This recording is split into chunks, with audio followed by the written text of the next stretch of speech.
The chrono-cognitive anchor?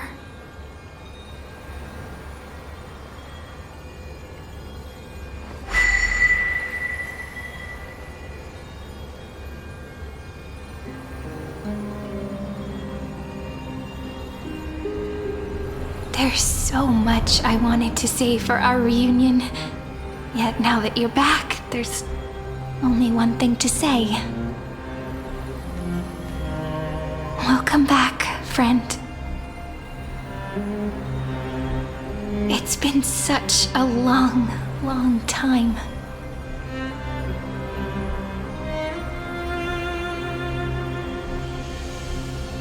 You must be really confused right now, aren't you? So much has happened in Amphorius while you were gone. But don't worry. The Deliverer can't afford to be lost, no? Now, please follow me and turn the pages of time and hear the words everyone left for you. I'll tell you the story of this 1,000-year journey. That way, it won't just be my memories alone. Cyrene can't hear me?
Scenery of the past has resurfaced.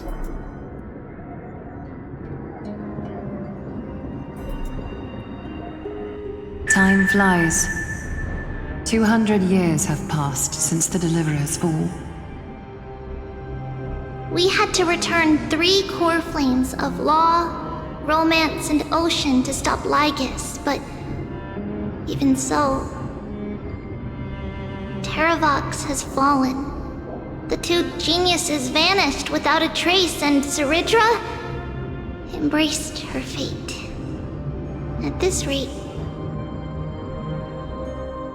Era Nova will come, and Amphorius will fall into the destruction.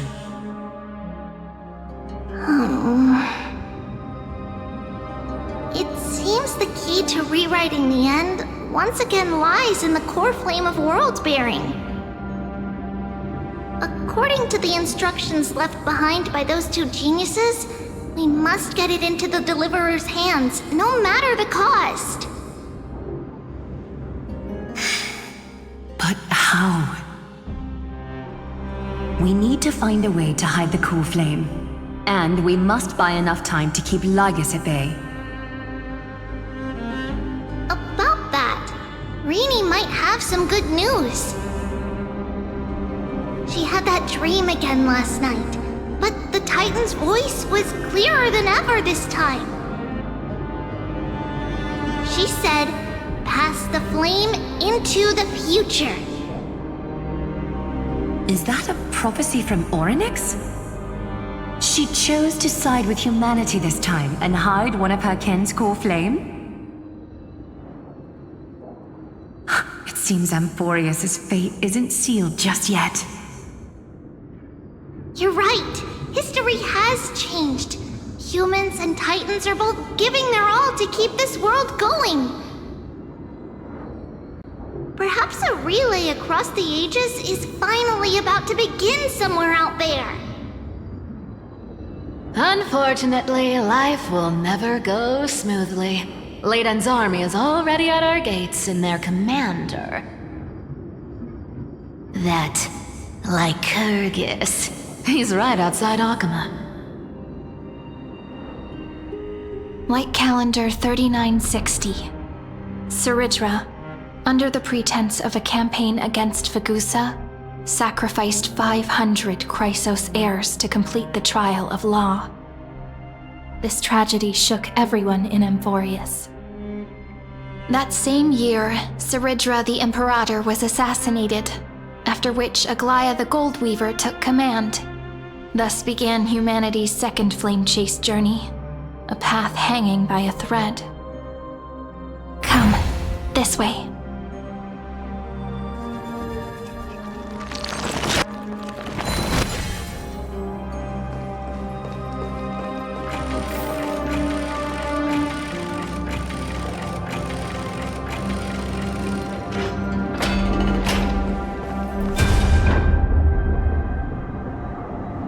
The eternal holy city was part of the Marmorial Palace lies in ruins. Countless mortals have perished because of your stubborn resistance. It's time you learned the cost of refusal. Now, answer my question again. Where is Kefali's core flame?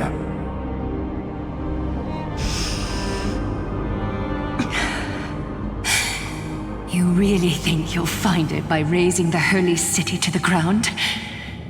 From what I see, all you'll get is dust and disappointment. Don't forget, you can't kill the Chrysos as mentioned in the prophecy because of law. I have never denied that. Which is why I now place my hope in the faithful citizens of Akama. Perhaps they'll give me what I seek in the echo of your screams. Now then, I'll be cutting open your chests and using your scalding golden blood to baptize the masses. Allow me to apologize in advance. We shall start with you, blind and foolish Lady Goldweaver. Leave this to me, Lady Aglaya. You must get away now.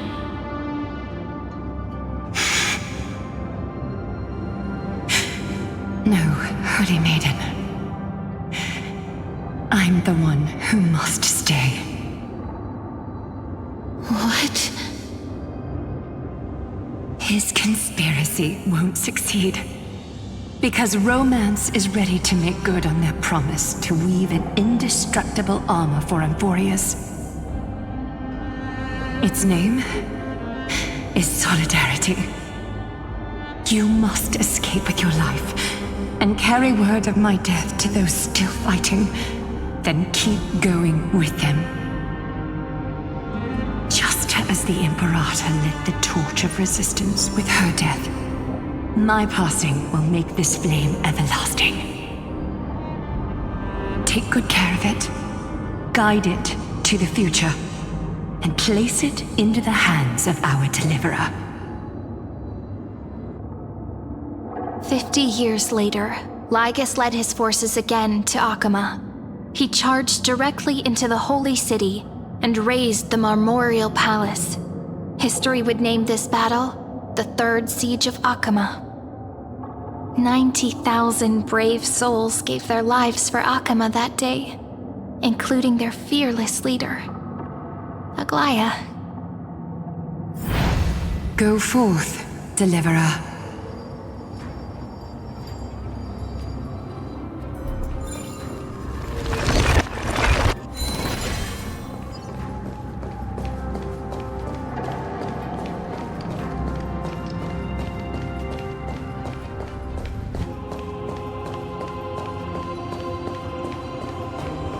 Go. When the frost melts and the snows give way, the flowers will bloom again. You'll find me there. So what you're saying is, Princess Homebuddy is never coming back, is she?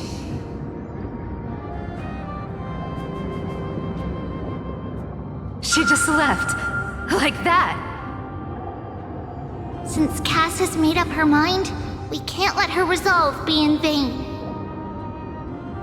But between staying in Akama and going to Styxia, what difference does it make when it's death either way? I'm against relocating. With Kefali's protection, isn't Akama far safer than that dead city? Cass's plan doesn't involve any relocation at all. Huh? Like you said, Akama is humanity's refuge. We never intended to get everyone moving to Styxia. It's just on Cass, Hycealans, and me to prepare the final trump card for the Deliverer. Wait, what kind of trump card needs all three of you demigods to throw yourselves away?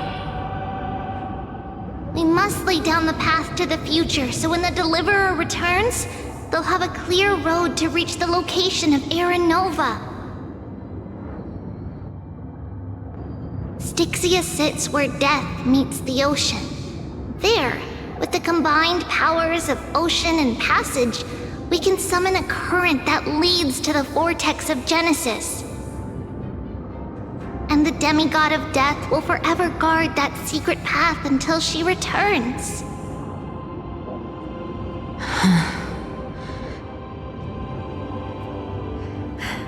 We all know Lygos will set his sights on the vortex of Genesis. That's exactly why we have to do this.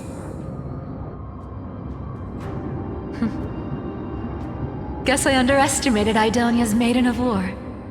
She's got way more steel than I thought. And Cypher, we need you to head to Castrum Kremnos as soon as possible. By any means necessary, forge an alliance with Strife. The prophesized Crown Prince has already been born. He shall become the new defender of Akama, protecting this land after we leave. You don't need to worry about that. I just came back from Castrum Kremnos. Only a step ahead of the news. Treeby, something's flying towards Akama, and it's really fast.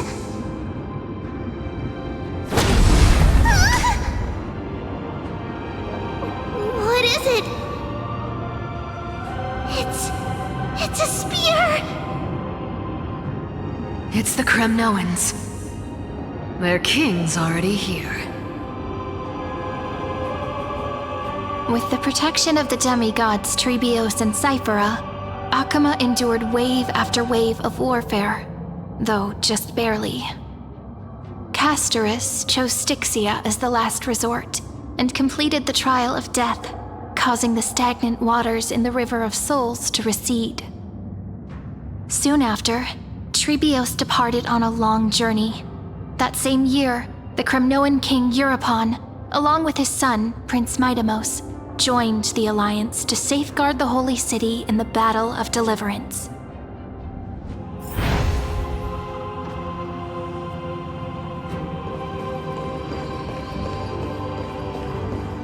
Go on, and see you tomorrow.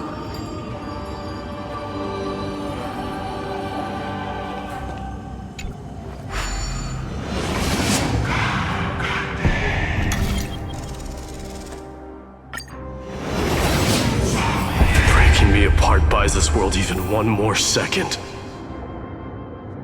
then so be it.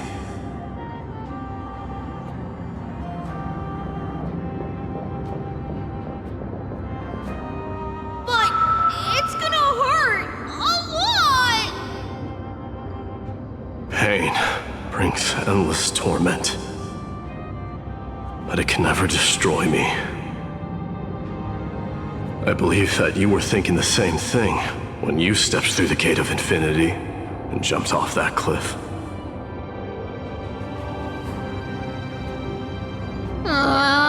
Can't argue with that. In the current situation, this is the only path Akuma has left. Just do as I say. Split my soul into 5 pieces. Forge me an immortal vessel. Let the blade of strife hang forever overhead. Locked in battle with their enemies to the world's bitter end.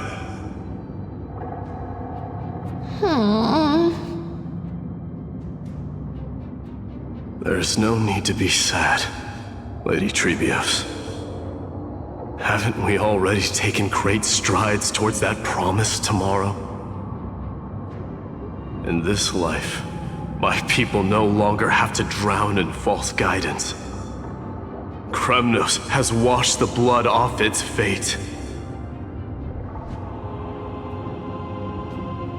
Emphorius no longer needs a god named Strife. So let me shatter the former laws and turn the Lance of Fury back into a weapon that protects the world.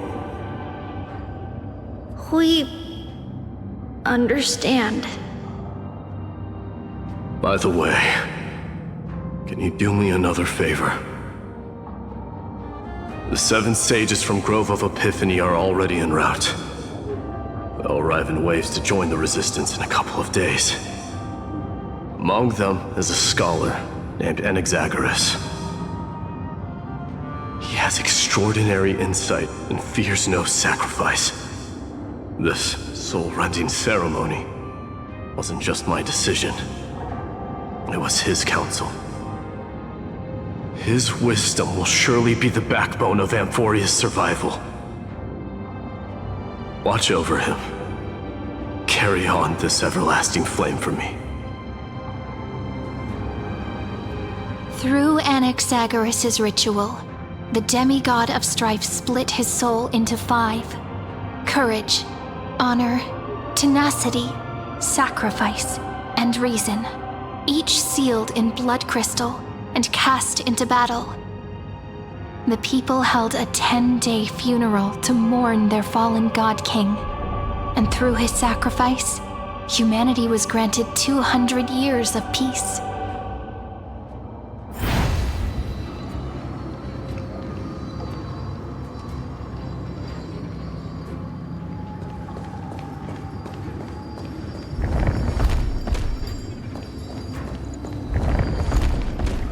Keep moving forward. My blood will pave the road ahead for you.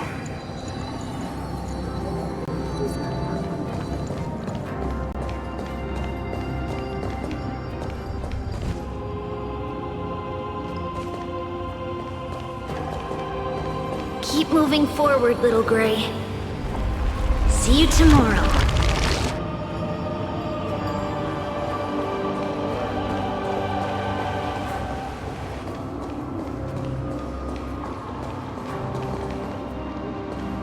That seamstress wasn't wrong when she said a lie needs more lies to keep it together.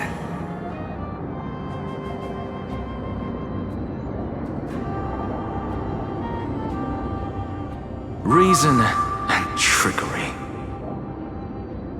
Never thought we'd be the pair to finish this final setup. Can't catch that Tin Man without your little slides. Besides, this is our last shot. Not the time to be picky, right? Don't oversimplify it. Lygus just found out Akuma's been an empty shell for the past 50 years. He's bound to be furious. At this rate, he could have done anything. That's exactly what we want. Rage blinds even the brightest minds. Doesn't matter how much of a genius he is, the principle still holds. Once he storms into the council and confronts me head-on. You trigger your alchemy with a boom, and turn him into a caged beast. Easier said than done. You still have to pass yourself off as the deliverer without anyone catching on. And you really think a human alchemical array can bind a godlike being? That's just nonsense. What? Getting cold feet? Or you just don't believe in the almighty worth of the demigod of trickery? Just tell me straight. Can you do it or not?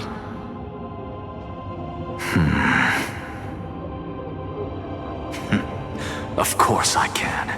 And it'll be child's play. But I've got two conditions. Since this is the final act, if we're doing it, we go all in. No half measures.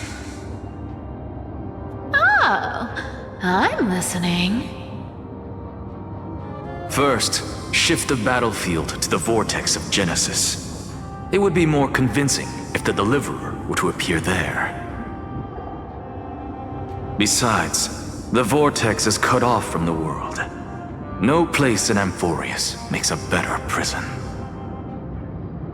If you pull that, wouldn't our deliverer have to face tank Lygus as soon as they come back?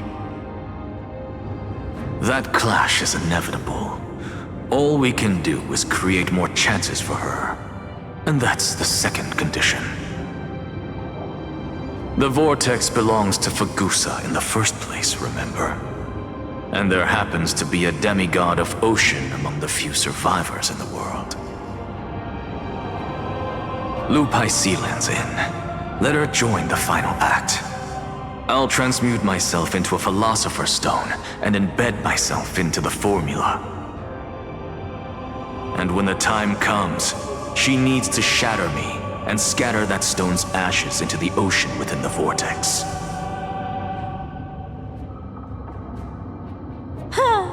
I guess people weren't wrong when they said you're insane, Grove Boy. I've got no idea how to outwit a reclusive genius. But making an anti-Catheran suffer? The demigod of reason has 10,000 ways to do just that. And what I just mentioned was one of them. So what exactly does your formula do? Now that would spoil the climax, wouldn't it? By now, Hyacinth must have completed the Sky People's ritual. Since that Theoros loves a good performance as much as I do, let's make sure he enjoys our show to the fullest. As for how the Deliverer will complete the Era Nova, well, that will no longer be our concern. It was the last battle known to the world, initiated by two demigods least suited for war. In the end, reason and trickery kept their word. At the cost of their lives, they sealed Lygus within the vortex of Genesis, where he remains to this day.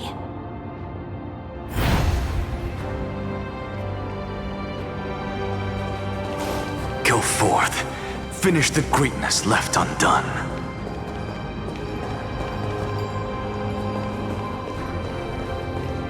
Quit overthinking! Just run! Keep running, and that'll be enough.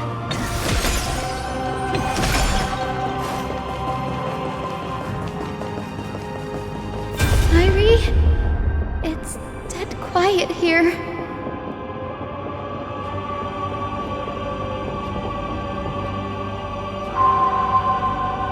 Akama will stand eternal.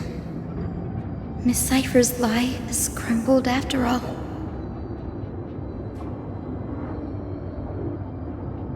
But it's all right, because all of us have fulfilled our purpose by now.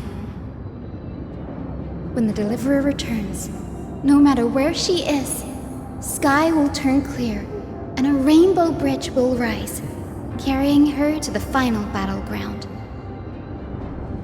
Cyree, this arduous relay is finally nearing its end. Now, I'm passing the final baton of fate to you, okay?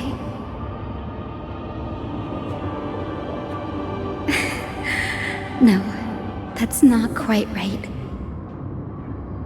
After all, it was you and her who lit the first spark of this journey, wasn't it?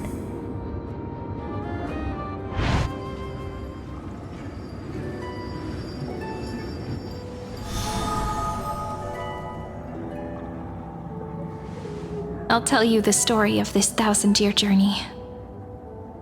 That way, it won't just be my memories alone. And I'll share the moments I spent with you with everyone. That way, the path we walked becomes a memory shared by all.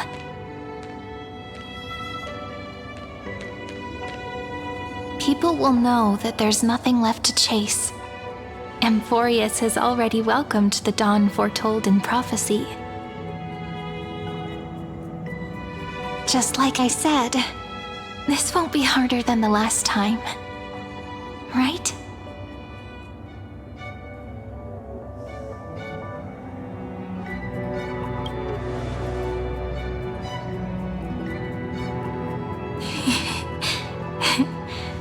I wonder what kind of expression you're wearing right now. Probably the same as always. Calm, resolute, and brimming with confidence. If I have the chance, I'd love to see it again. Because it's really been far too long since we parted.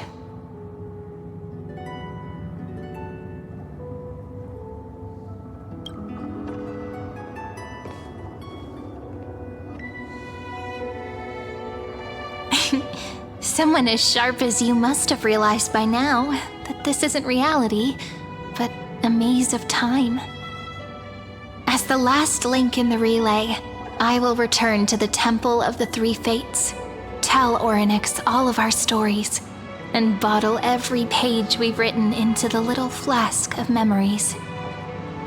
And then, may it set sail in peace, drift down the river of time along with the core flame of world-bearing, reach your side, and lead you back to Amphorius. Just like the first time we met, right? Even though this cycle has no demigod of time, time has always stood on humanity's side. This is the only way to make sure that the Era Nova won't happen before you return. And the only way I can safely entrust the completed final flame chase journey to the Deliverer's heart. After all, the new world will be born from your memories, and the protagonist of this story mustn't be absent.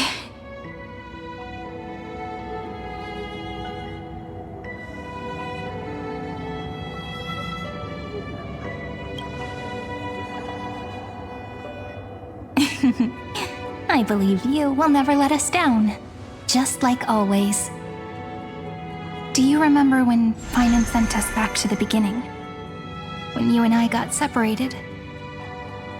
But in the end, I returned to you, carrying all that we've been through. That's what memory is. It may wear down and fade in the river of time, but it never truly leaves. When that hidden corner of the heart is stirred, the past returns even more beautiful than before. So don't worry. Let the 33,550,337th Flame Chase journey become part of you too. I've gotten a lot better at it with the experience from the last time. Next, you will head to Styxia and find the Vortex's entrance guarded by the demigod of ocean, before charging toward the final battlefield.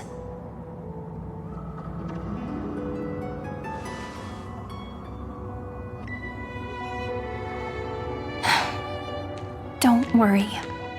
I'll be with you. All of us will. Even Finan. We'll stand with the Deliverer.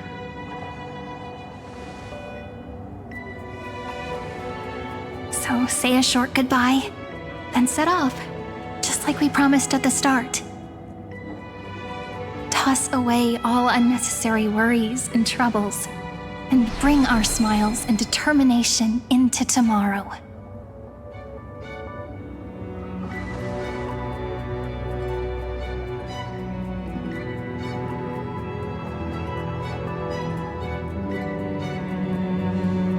The last baton.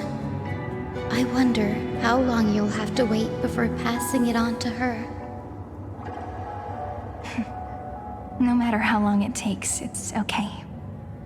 Waiting is what I do best. After all, it took 33 million cycles for her to arrive in our world. What's a few moments more?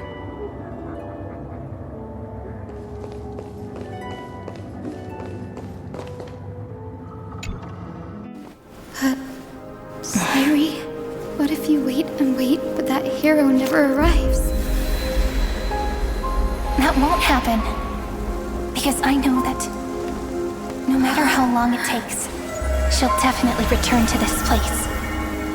We can't let her down.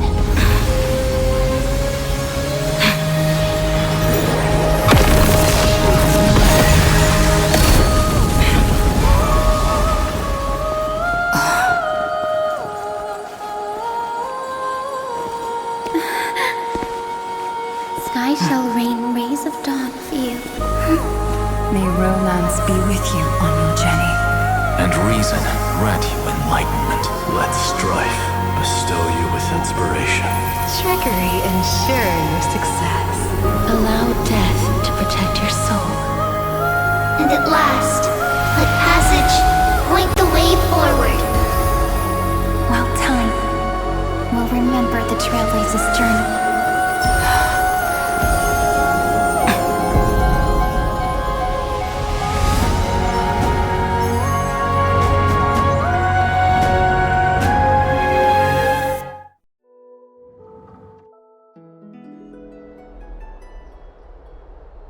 Is this Styxia? What happened to this place? I need to find the entrance of the vortex, guarded by the demigod of ocean. High Sealens. Is she still there? Long time no see, Trailblazer. Generation after generation of Chrysos Air heroes have tried to defy fate with their blood and tears, either voluntarily shattering their souls or waiting in eternal solitude. But alas, fate can never be defeated.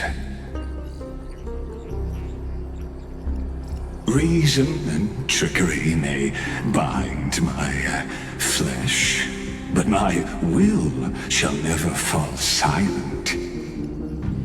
So the demigod of ocean, the Dux Gladiorum, High Sealens, sought to bring me into a fantasia with her voice and drown a genius in slumber. But alas, it was all a hopeless dream. That warden fell before I did, due to erosion of time, while her prisoner remained unchanged.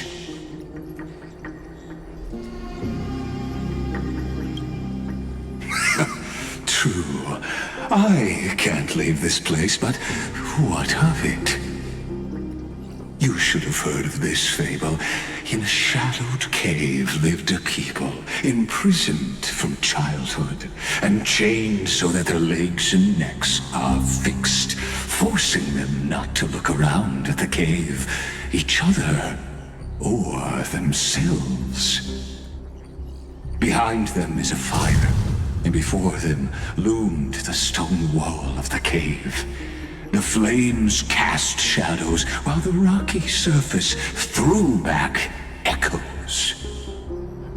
To them, that false play is the whole world. Yes, I'm trapped in the cave, But I know it's all just a fleeting illusion. I don't struggle in dreams. I wait. And now, my deliverer has come to defeat me and save this world that never owed you anything. Oh, you'll need to awaken the singer here and unseal the prison called Vortex of Genesis. You'll be the one to unshackle me and bring the cave crashing down. Of course, I don't mind waiting a little longer. Let me guide you through this next illusion. One last memory from that prison warden. I hope you'll watch the stories of this Fantasia closely. Logically, the Deliverer must see the world for what it truly is. Emotionally, this memory captures the fate of everyone in Emphorius better than anything else. Only by feeling it for yourself can you understand my point of view. The meaning of destruction.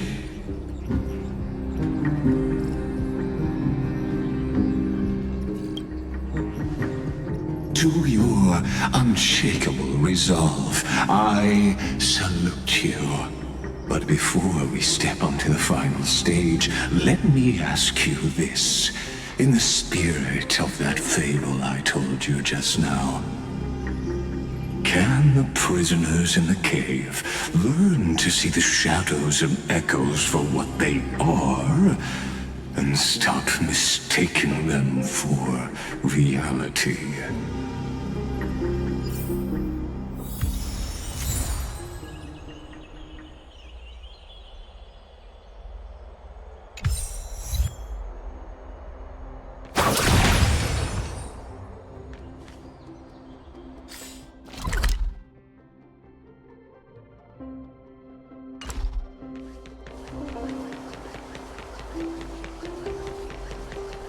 Look, the fire projects the face from her memories.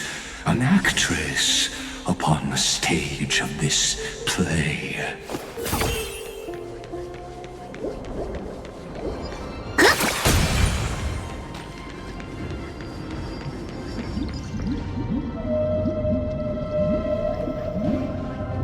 The dark tides flood the sea, and our kingdom teeters on the edge. Fear not. Our queen has gone to the borderlands. She'll quell this calamity herself. This is the scene when the Chrysos heir of Ocean was born. She was once of a Titan-kin race named Sea Sirens. At that time, Kozlana had suppressed the Black Tide's rise, but he was unable to remove Iron Tomb from its roots. The Black Tide still roiled in the depths of the world, and the kingdom of Sea Sirens was the first to face the destruction head-on. Listen, I heard Electra's voice. She's calling to us. Let's go. Her voice carries the queen's command.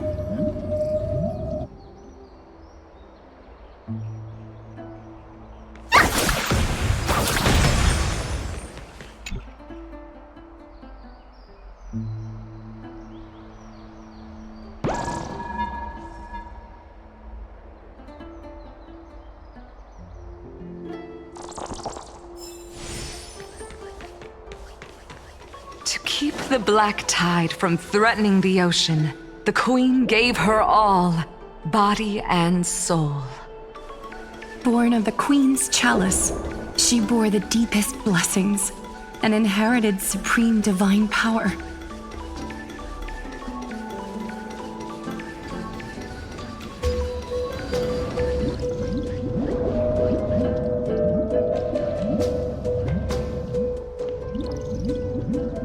My sisters! You're finally here! Of course, Electra. Your beautiful melody drew us here.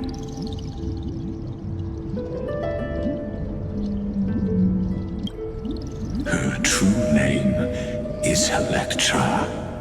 This is a reflection of her former self, clinging to the past with aching defiance. The Queen summons us. She must be near exhaustion. The Black Tide will soon enter our borders. Then what do we do? Will our seas fall to darkness and terror as well? Don't worry. We shall lift the chalice in her stead to catch the Black Tide, and stand together to safeguard our realm and its people. Such tiny Titankins, thinking they can stop the tide of truth.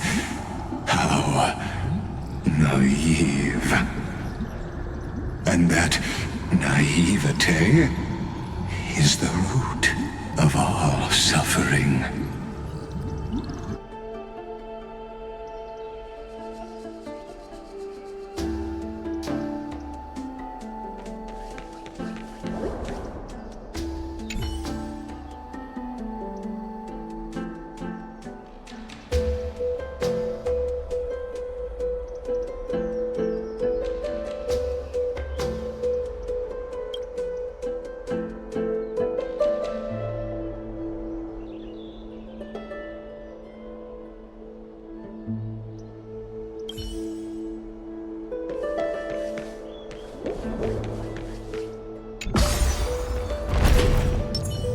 The Queen's palace lies just ahead. Even her once graceful form is now tainted and drowned in dirty mire.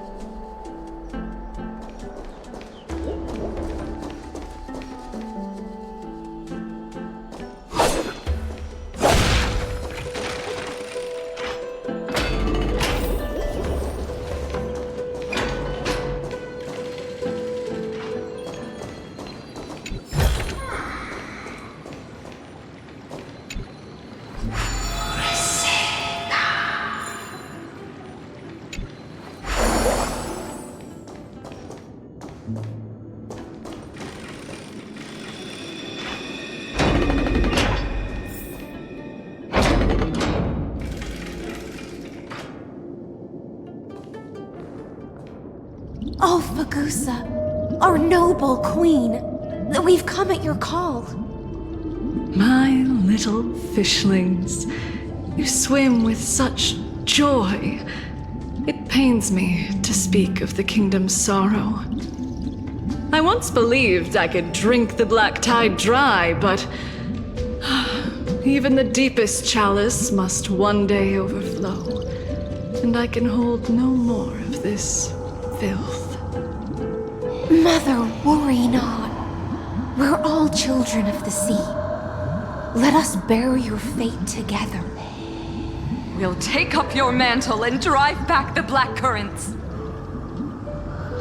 We'll mend your sacred chalice and take in the cursed filth. My little fishlings, when the spear of strife falls, you may retreat in peace. I promise you, on the surface, the city-states will hold a feast without end in your honor. This is the last gift I can give you.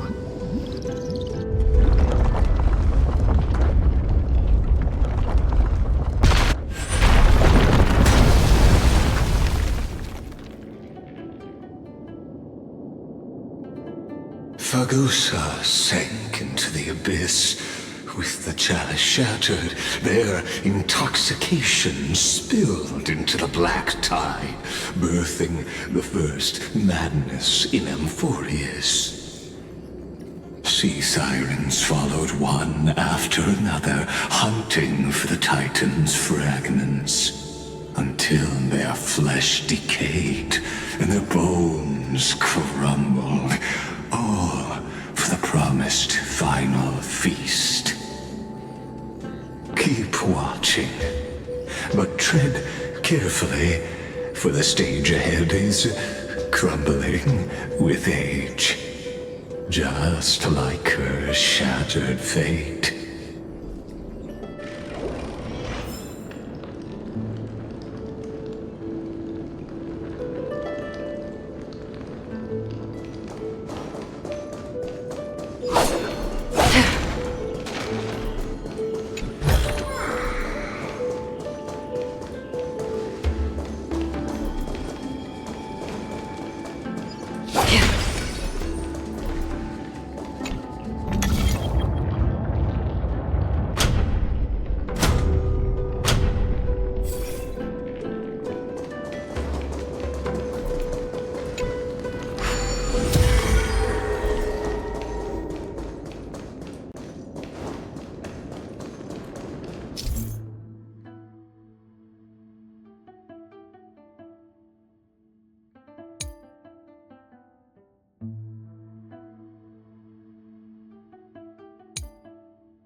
Your wisdom far surpasses even the bounds of reason's model.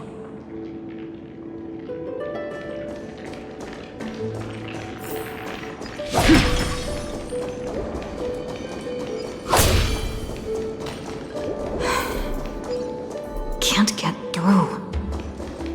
Looks like I'll need the miracle orb nearby.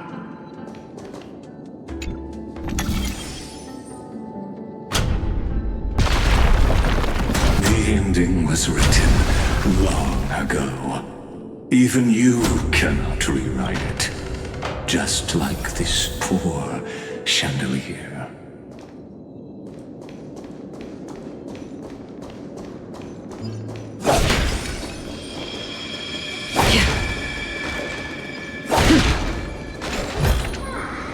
Don't forget to let your friends in on the action.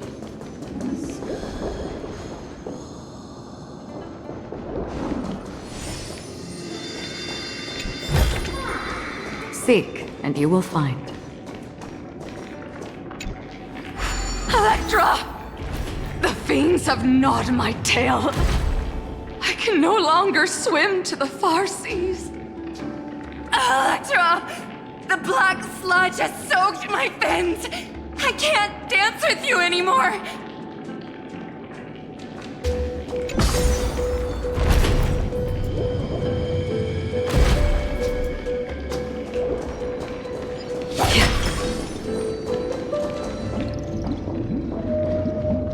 Sisters, don't give up. Remember the Queen's promise of a feast in the city called Styxia. I haven't forgotten. It visits me in dreams every night. I dreamed of a shining city, its lights piercing the deep gloom of the seabed. I dreamed of children placing garlands on our bone horns, and poets praising the sea sirens for shielding the world.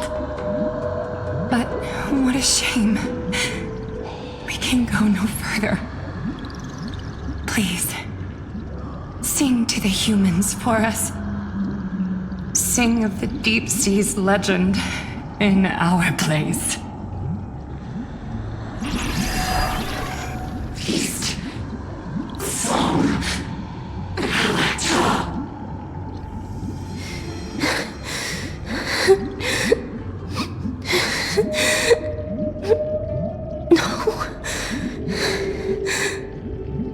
The sea sirens were tainted by the destruction. Their flesh rotted away. They became the black tide creatures of this cycle. Farewell, sisters. I'll finish this last task, then return to prepare your feast. And so, only one sea siren remained among the sea floor. High Sealands, swimming alone through the seas, burying her kin and searching for the fragments of the Chalice of Plenty.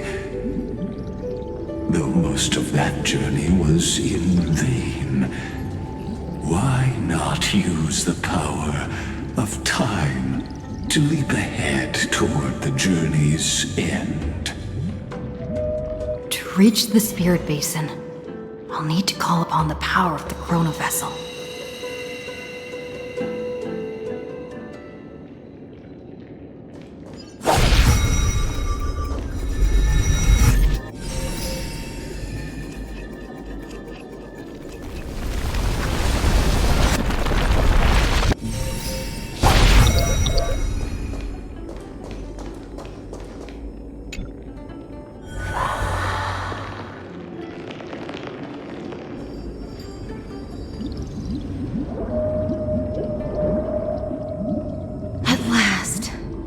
The Chalice of Plenty is whole again. The Lance of Fury emerges from the River of Souls, and the gods reclaim their duty to hold back the Black Tide.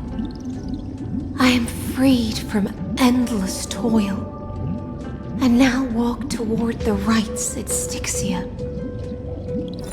I bore my sister's dreams upon my back, took on a graceful human form, and hoped to find a grand celebration on the shore.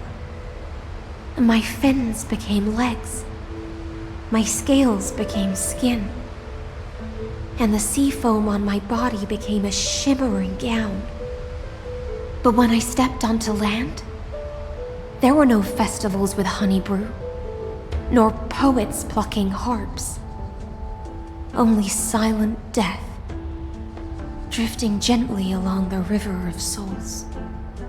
When she fulfilled her wish, she only found Styxia to have already repeated the mistakes of previous cycles and was swallowed by death.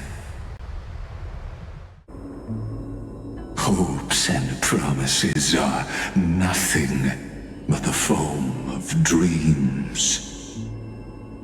I am a sea siren, a vessel born to contain the tides. Now that my task is done, and the promise is broken, how am I to go on in a world drowned in shadow? Fagusa, my noble queen. She evaded my questions with drunken stupor. She told me a grand feast awaited me in the surface world. So I wandered lost, groping through the dark. The feast she spoke of, where is it? Lonely Blade, I shall grant you everything you seek.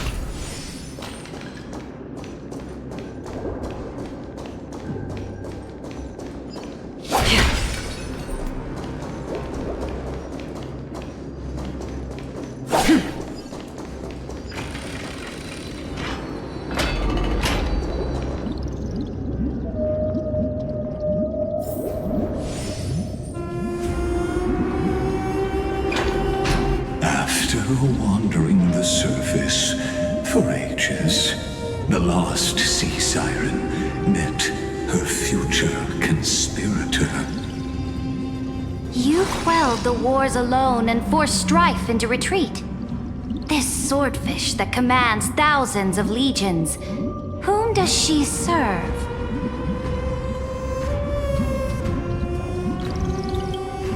Yes, Ceredra, long before she became the Imperator, was already burning with ambition.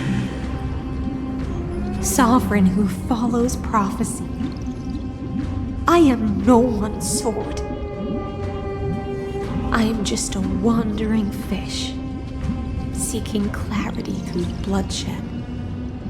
Then how about letting the sword dance for me? And letting the violin sing in my name? Tell me, what is it you seek? All I want is a feast where I might belong. Such a demand is trivial with the Sovereign's authority. I'll grant you a banquet worthy of conquest and comrades to toast beside you. But Knight, you must offer me your heart. My heart? Yes, a loyal heart that will generate no betrayal. You were deceived by gods and drowned in the ocean's darkness. But now, I will lead you forward and be your light. So be it, noble monarch. The law you proclaim shall govern my every breath. So be it, noble monarch. I am simply becoming someone else's vessel once again, and accepting a duty given to me. And thus, in her hollow drift, she finally found a new purpose, like sunlight piercing the deepest trench.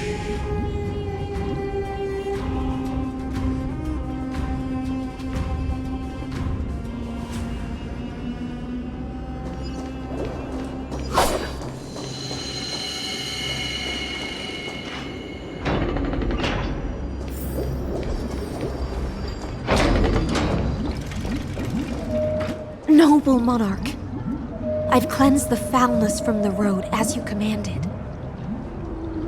My blade, you've helped me ascend and take the crown. Ask, and you shall have your reward. What I desire is the same as before. A feast. Look, I've prepared you a grand banquet.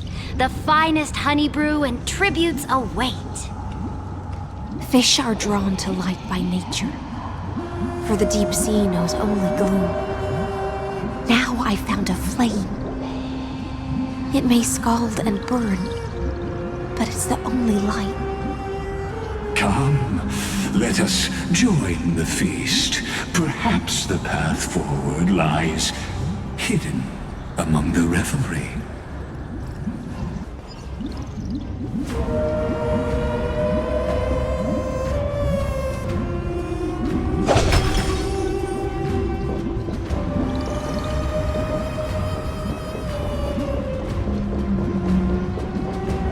Have you heard that the Imperator's about to begin a new campaign? Her glory will no longer be bound by the borders of Enforius.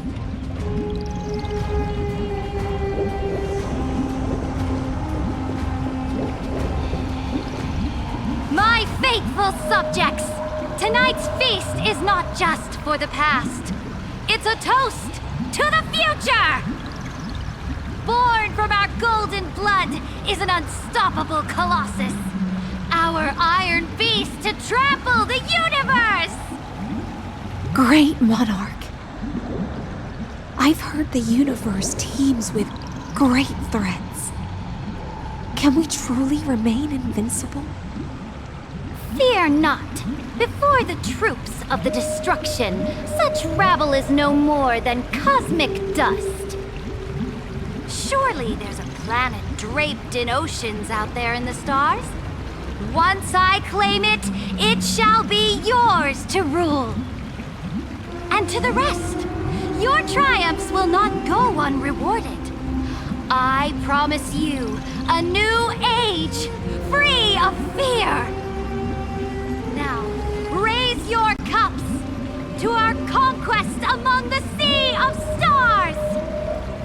Sea of Stars! Sea of Stars! Conquest among the Sea of Stars. What a grand vision. Yet, to the Siren Night, only feasts still stir her heart. Come now, join me. Witness the end of this futile dream. Where's the way out of this illusion? Come quick! Let's celebrate together! I've saved the finest brew! Come taste it with me!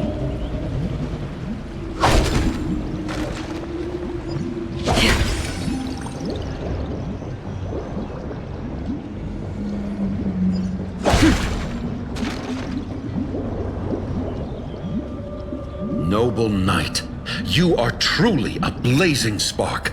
It is my honor to share this banquet with you.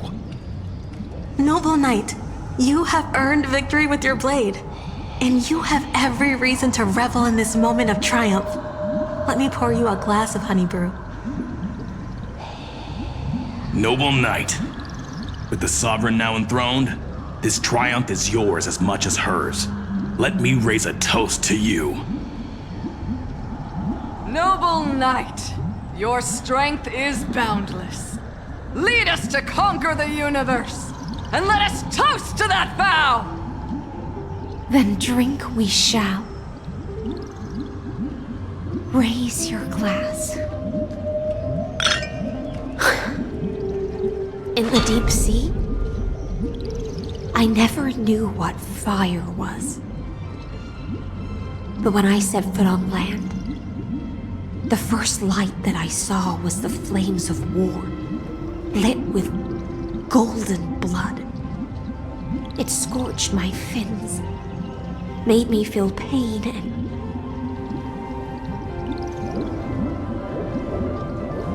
ignited an unprecedented hunger. A hunger that flickers in every hero's heart. So bright, yet so blinding. Look! The monarch herself has taken her seat! Hear that? The court sings her praises! Come! Join us and praise her glory!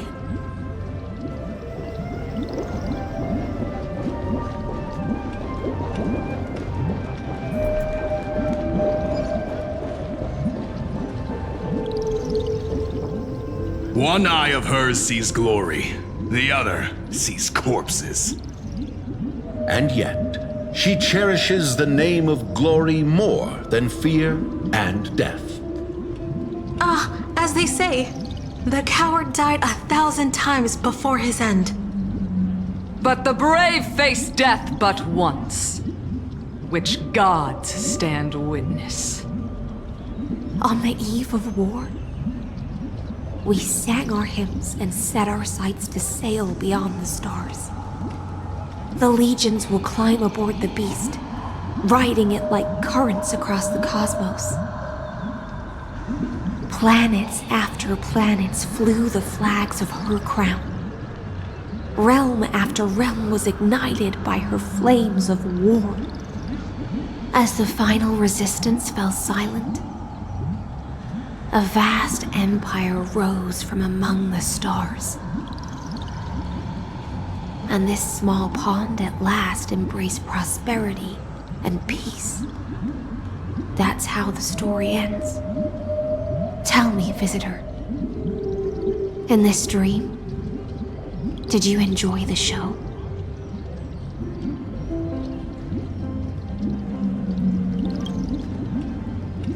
After all, beneath that still surface lie the bones of countless dead. It's time for me to wake up from this drunken dream.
The Imperator is dead!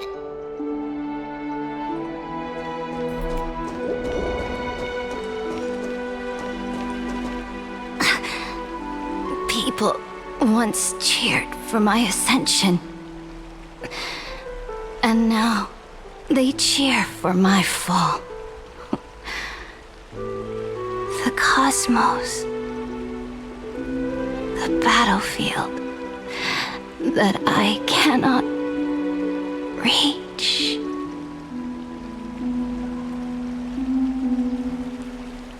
Before the Sovereign's conquest reached its end, her life and ambition had already been swallowed by the deep sea.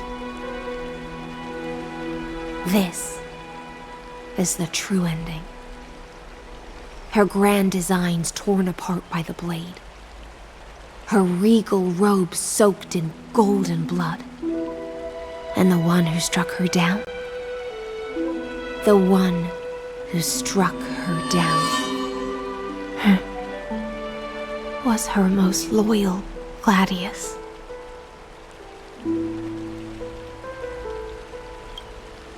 I don't need to explain myself. A fish in a pond has no hope against the surge of fate. I wandered the shore, found a flicker of flame, only to snuff it out with my own hand. I don't understand. If the ocean's feast, the Imperator's dream, and even Amphorius's existence are all illusions, then what's the point of our journey? When the Deliverer returns, I will let this absurd celebration come to an end. But Greyfry, I can't help but wonder how I dearly wish this feast of the Flame Chase would never end. It seems she sensed your presence. The Fantasia's foundation is starting to crack.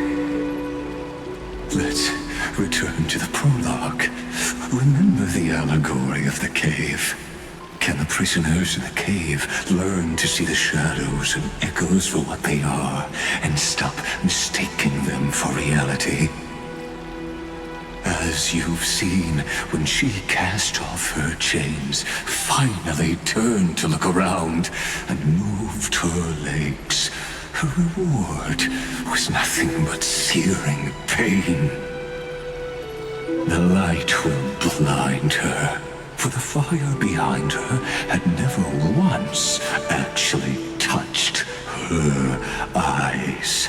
Her legs will buckle beneath her, for she had never learned to walk forward.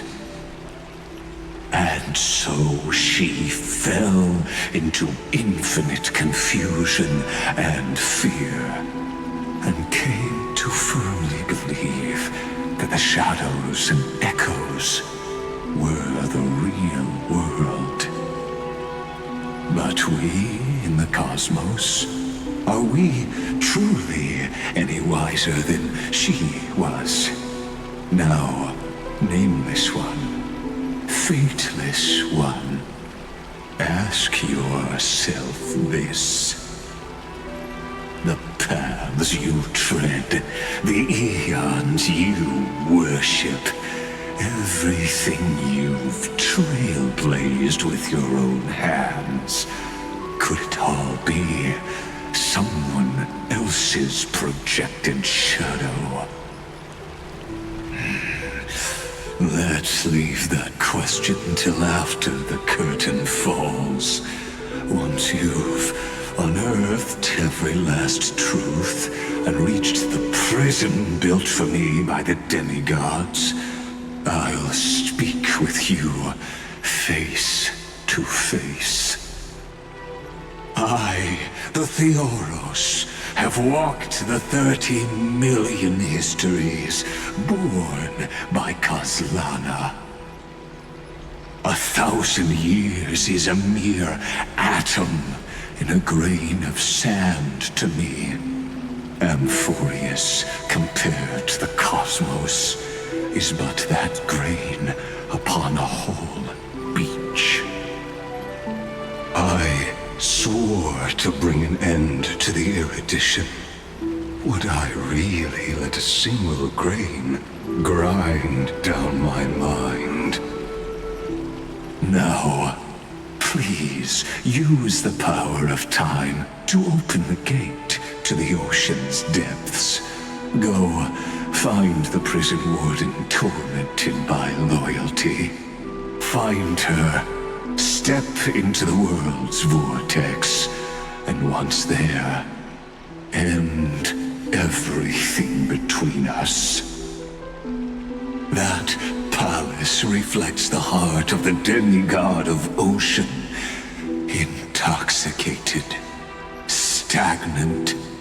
There, you'll witness the true beginning of the saga of deliverance. An ugly history, long buried by tides and shame.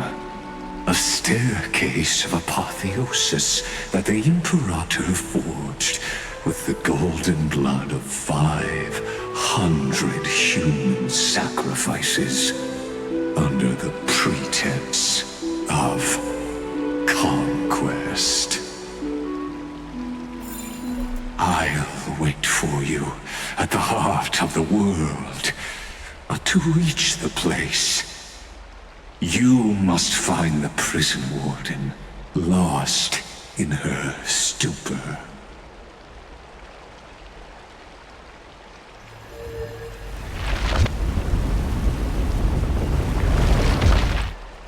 Beyond this door lies the path to the vortex of Genesis.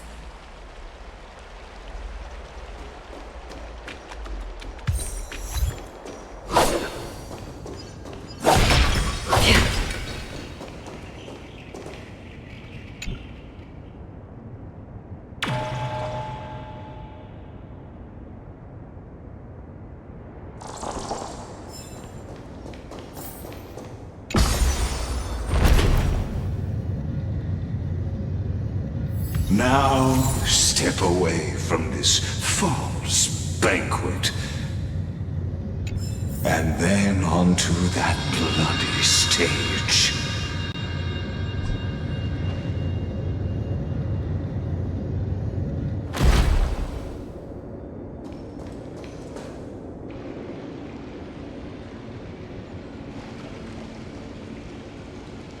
The palace that worshipped the ocean, the sanctuary connected to the vortex, was also once the battlefield of the first flame chase.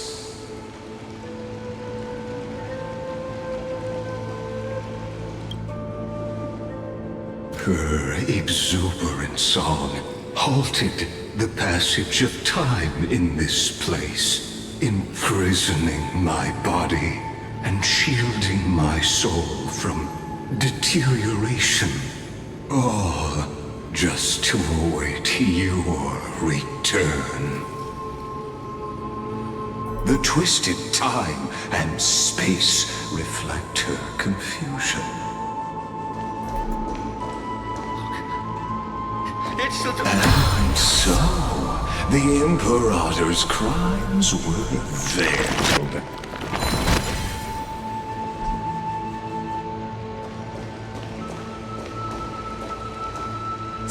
Stay away from Apollonius! This cup of honey brew. What a sweet aroma. Run, Virginia. Dux Hakalithist! We can't give up here! Love steeped in death. How delicious. Sadly, all you see is a remnant of history. And your interference is just another equally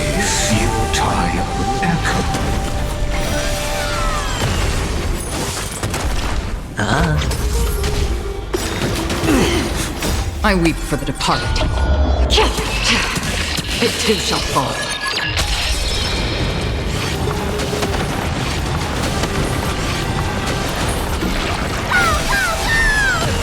Oh! Familiar.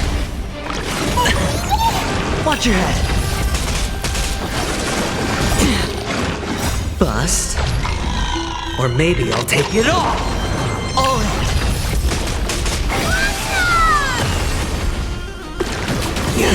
Watch your head. More season. Like the west wind, away we go! Since you're already here, why not have a meal before you leave? I weep for the departed. It too shall fall. Apollonius, look. I chased the enemy away. But I think I can't go any further. I'm sorry, Virginia, for letting you. It's okay. I'm glad to die by your side. Ah, such an ironic twist of fate. Even as the foundation of the world crumbles, the heartless Imperator still made the same decision she did in the past 30 million cycles. During the first Flame Chase journey, the Flame Chase Legion stormed Styxia. Tens of thousands of sea sirens surged from the River of Souls, crashing toward the heroes like a tidal wave. The hell before you is the recreation of that very battle. Apollonius, look. I chased the enemy away.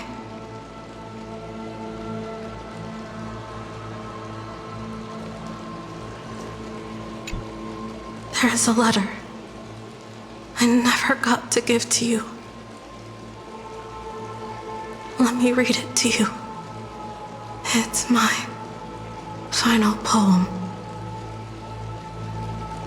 The shadow of a tree frames the sage's back,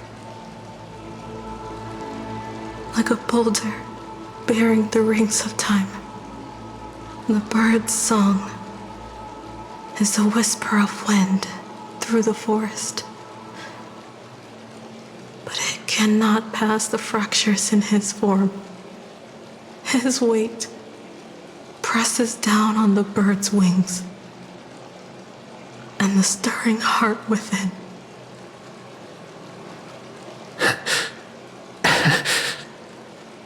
I always wanted to tell you. You look beautiful when you read poetry.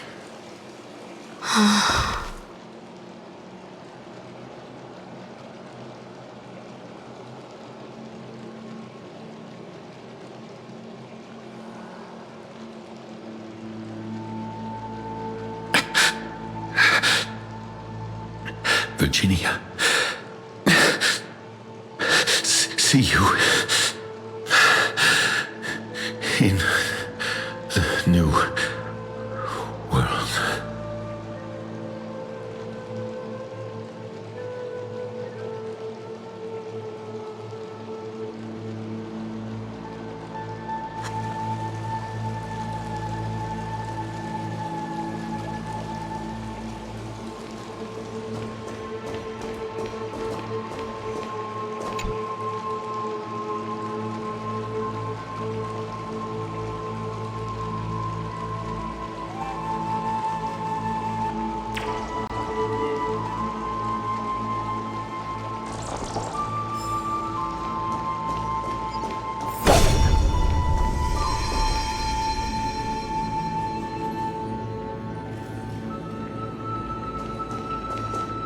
A painful past yet hidden beneath a veil of joyful song. Ah, 2 discarded data clusters waiting for someone's return, it seems.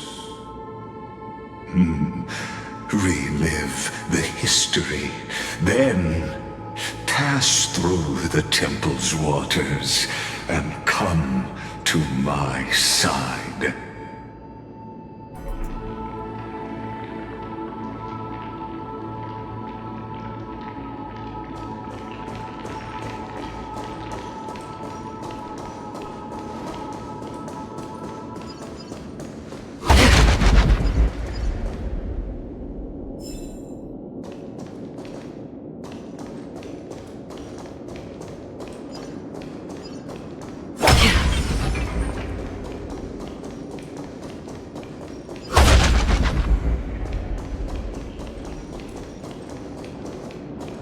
Isn't that the Deliverer?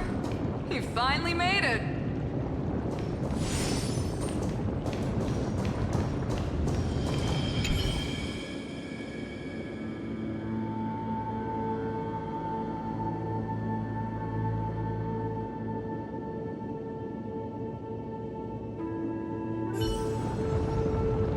Isn't that the Deliverer? He finally made it! What a wretched way to die. The Flame Chase army, devoured by warbling fish, never saw it coming. Look, the cruel Imperator and her Knight Commander, the pitiful Warden. What a perfectly matched duo of test subjects. Their hands drip with blood. Golden blood. Raise the bridge and cross the river of fate. This path of the prisoner is far from over. Imperator! Imperator! Did you see my gallant deeds, Imperator?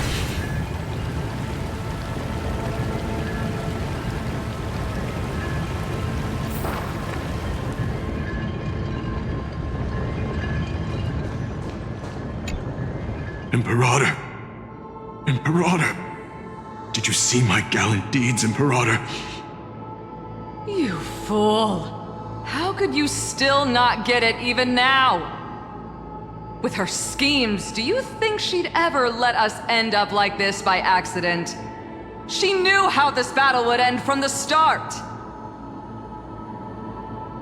That tyrant.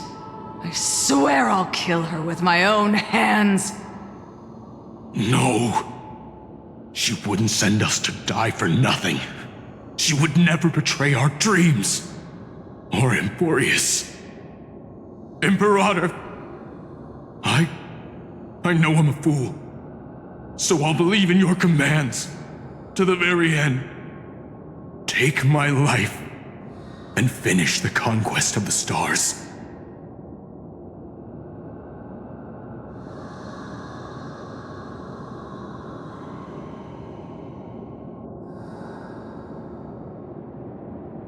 You mutt.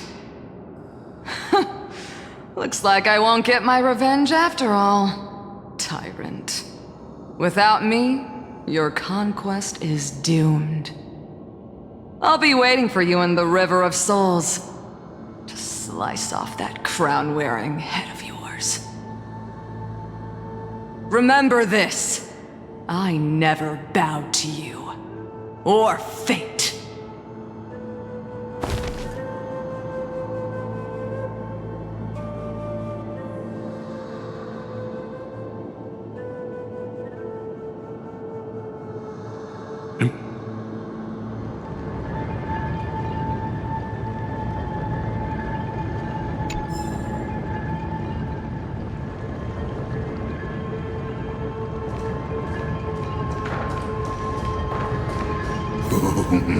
A sovereign and the sword at her side. There are countless counterparts across the cosmos. Most of their stories end in tragedy.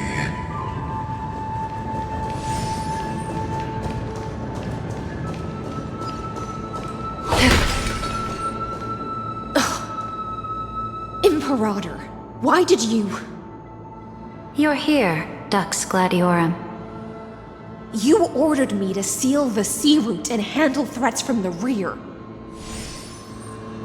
So why didn't you wait for me to return? Why send the Vanguard ahead and let them die in vain? Die in vain? No, you're wrong. Their golden blood won't be spilled for nothing.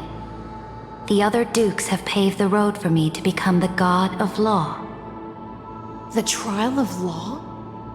You never spoke of this to anyone. What is...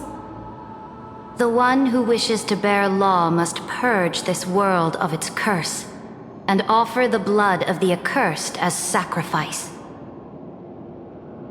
I pondered long on what Talantin meant by blood of the accursed. Then, I found the answer. You, I, and every Chrysos heir summoned by the prophecy are the accursed ones. Just like that arrogant Theoros said, our golden blood is the agent of destruction, the antithesis of the world's fate.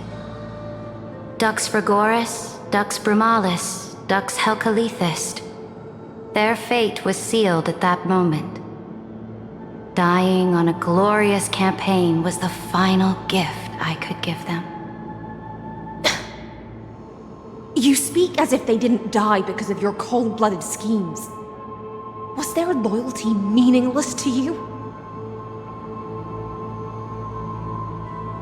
Losses are a constant on the Flame Chase journey, among which even life itself holds little value.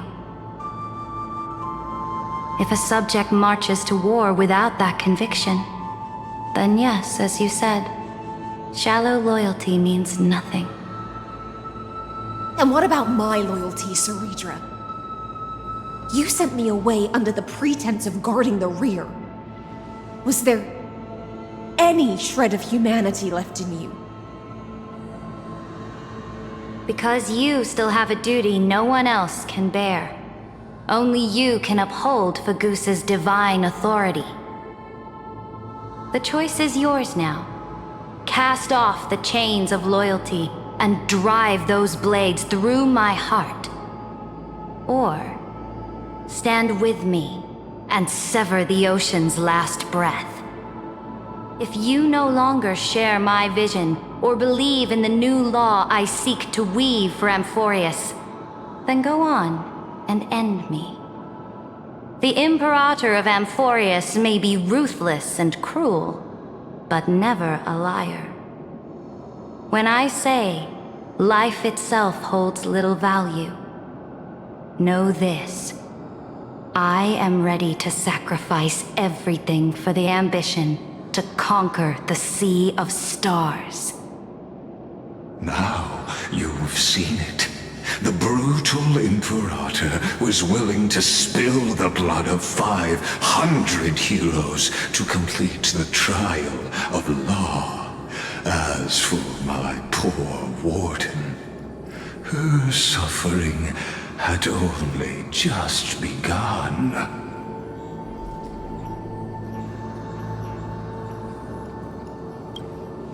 I'm no storyteller. I have no duty nor interest in filling in the history you've missed. I just want you to witness the monstrous choice the Imperator made before the Chrysos heir turned their blades against me.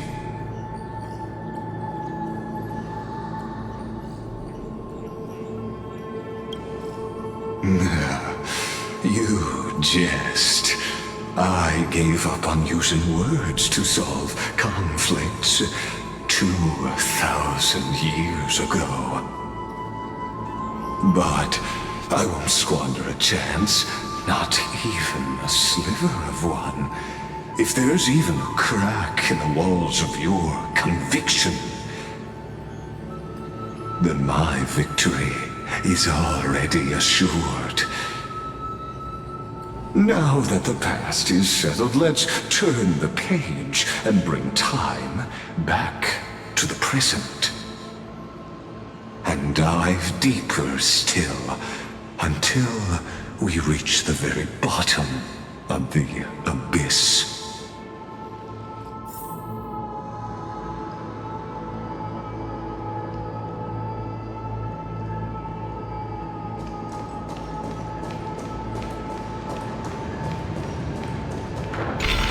Path ahead underwater? I need the Onyx Orb to bring back the chrono vessel from the past.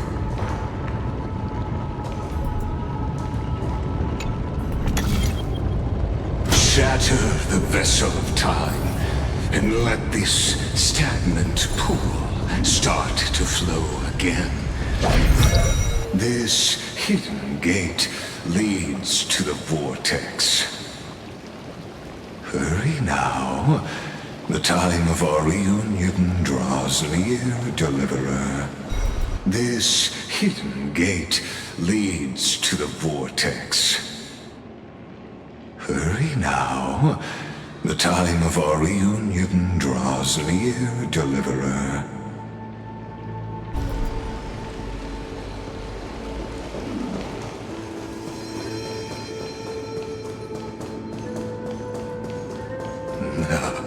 This cruel journey will reach its end at long last.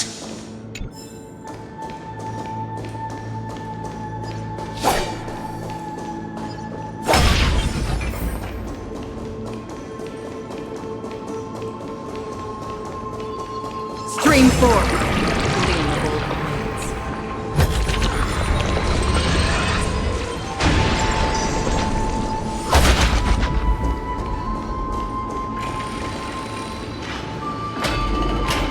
Silent a long while, Dux Gladiorum. Starting to doubt your decision? Save your breath. The vortex of Fagusa lies just ahead.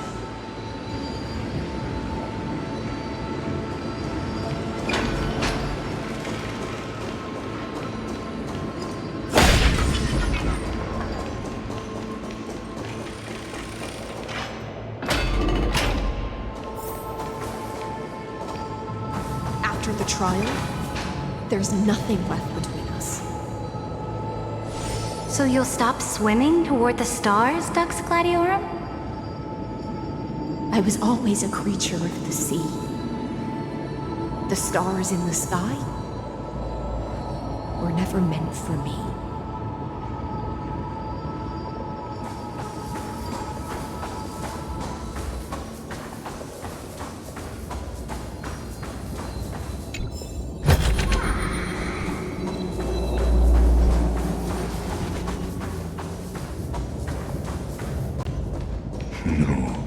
Look, a gravestone. But whose name does it bear?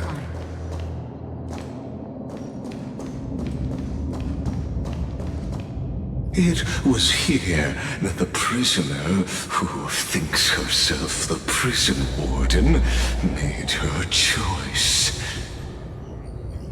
Witness, listen, and awaken. Dux Gladiorum. I've lost count of how many times you've stood here over the past centuries.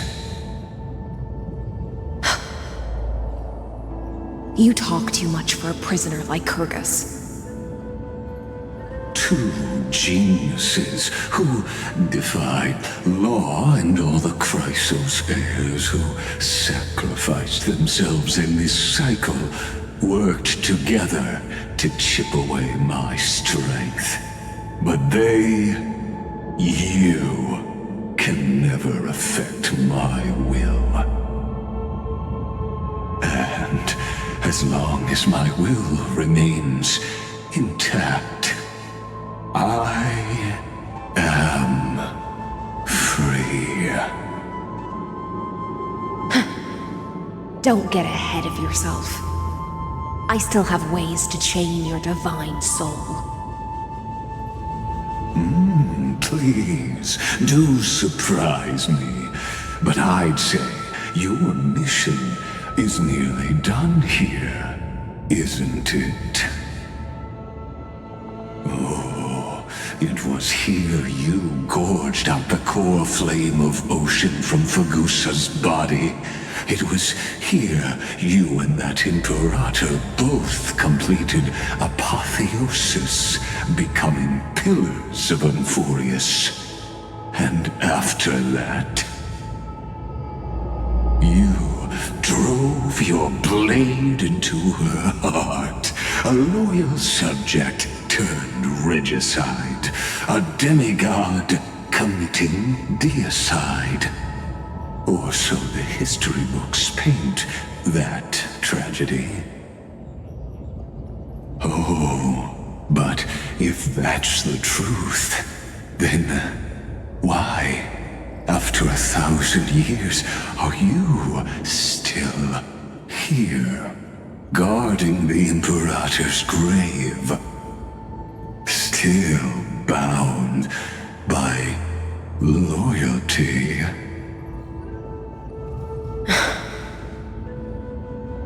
Come to think of it, perhaps I'm not the only one imprisoned here.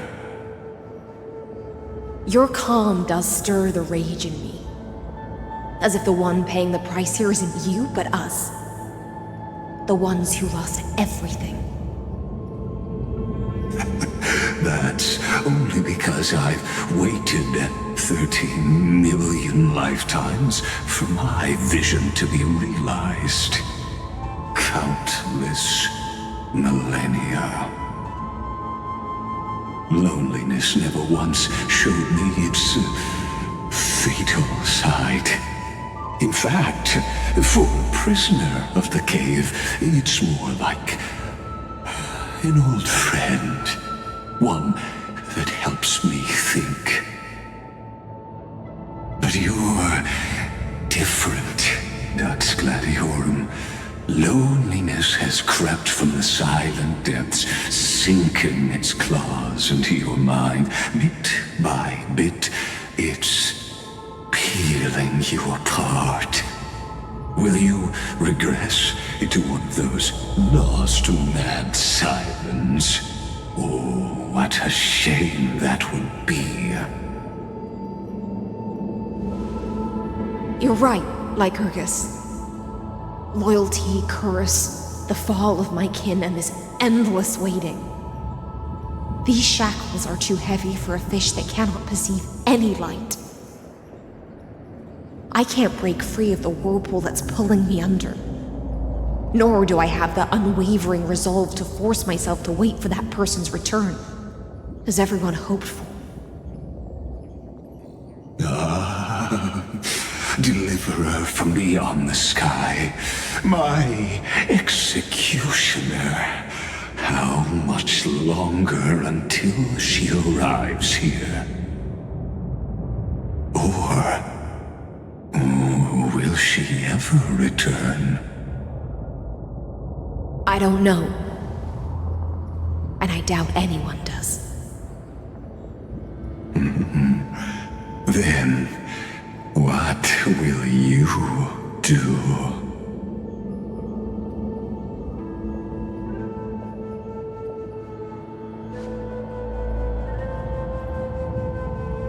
Saridra. This will be the last time I carry out your decree. Ever since you took me under your banner and made me the Dux Gladiorum, my music has belonged to others. Time and time again, I use the siren's song to lure the unwary into illusions for your schemes and strategies. Now, Let the siren Electra sing for herself. Let me step into an endless dream of my own making.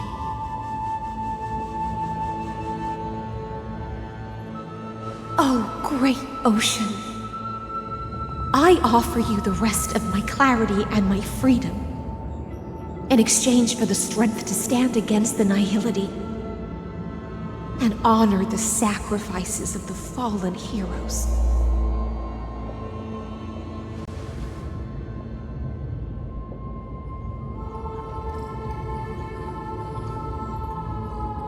Greyfry, deliverer from beyond the sky. When you ride the current of time and find your way here, you'll hear my solo. It will guide you to the heart of this world. By then, I may still be lost in my self-wrought slumber, but I'll uphold my part of this long relay and guard the shackles that seal the Theoros. Do you still remember? To awaken someone from a siren's voice, you'll need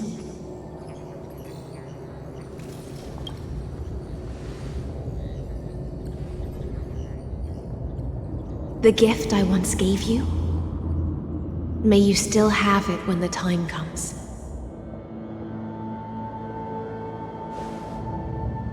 When you return, please pour that honey brew upon this grave. It holds the story of all our struggles and sacrifices. May you see it one day. The prelude Amphorius wrote for your return, carried forward through a 1,000-year relay.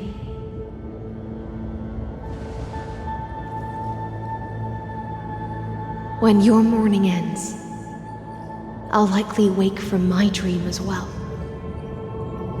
Then, follow the trail of echoes and find me.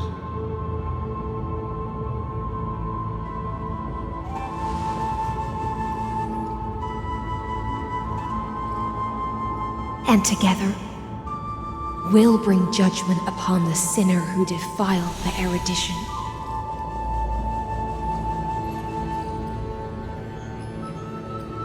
At long last, 33,550,336 cycles and 4,931 years later, Amphorius's final curtain is ready to fall. The shadows within the cave gave everything. Yet all they did was mimic life outside its walls.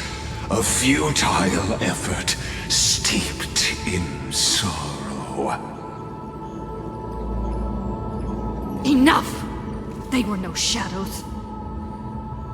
Everything they did shattered the darkness of this cave, and unearthed the core flame of Trailblaze. And now, with that core flame, I'll light the dawn of Amphorius!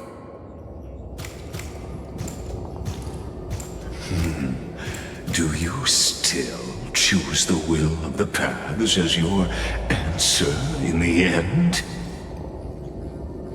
I do not agree with that answer, but I respect your tribute to them.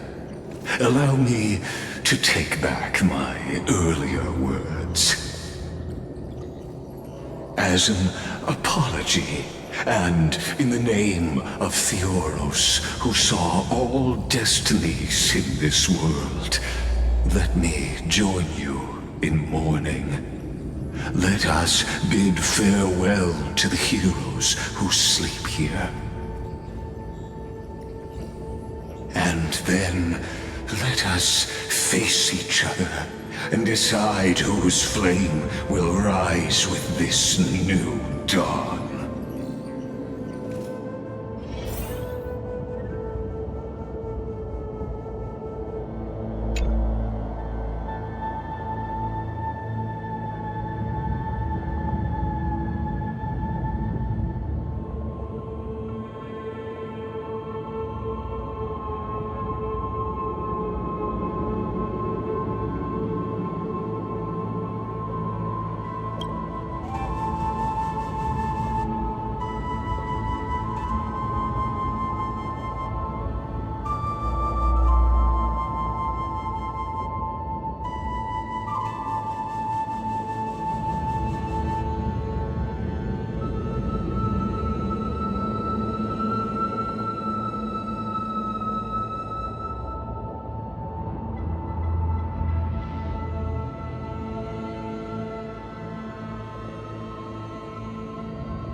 Virginia, Apollonius, Seneca, Labienus, and Saritra.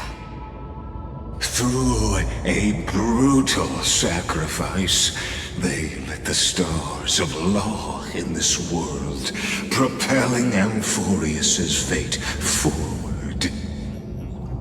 In the shimmering mirage of illusion, they entrusted their dreams to ride among the stars to the hero yet to come.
To Aglaia, Trebios, Midimos, Castris, Anaxagoras, Cyphera, Hyacinthia.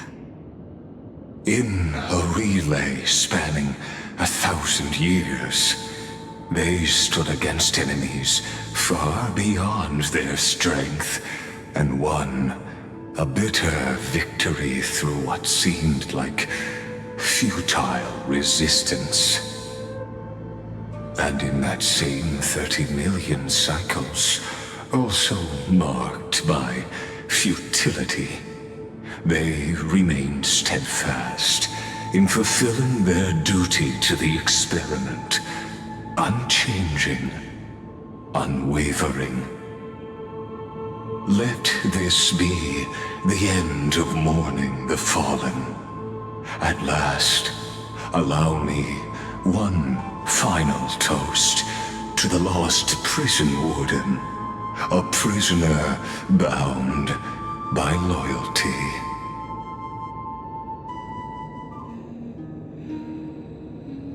That voice.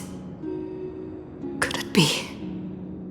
Bathed in the honeydew of Fagusa, she will awaken from her 1,000-year dream and sing the final song of her mission. Hysealans. This tombstone of the old world serves as the anchor of the Siren's illusion, a sigil Electra used to bind herself. At the same time, it is the very thing I once proclaimed at the start of the show, a microcosm of Amphorius itself. A group of prisoners bound themselves in a cave, crowning their suffering with heroism. An epic staged with shadows and echoes. Now, destroy it. End the illusion. The Theoros will take his leave for now. And when next we meet, that shall be the moment that decides the fate of Amphorius and the entire cosmos. The prison warden's dream is nearly over, and the prisoner will soon be freed to the final execution ground, where I shall be executed, or be the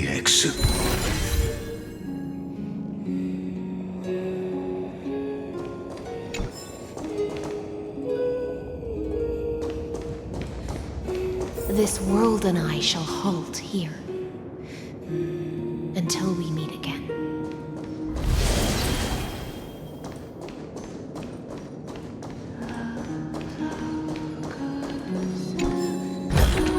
Seek, and you will find.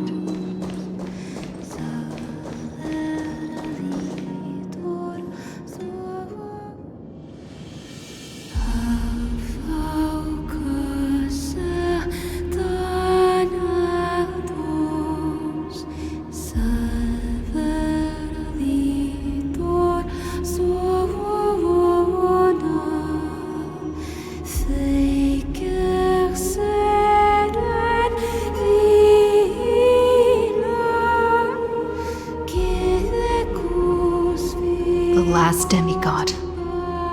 I'm here.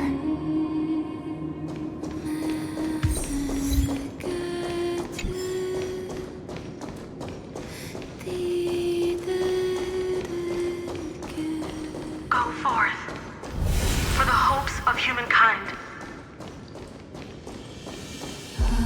Go forth for the duty of deliverance. Go forth for the belief in flame chase. Go forth for the golden blood's glory.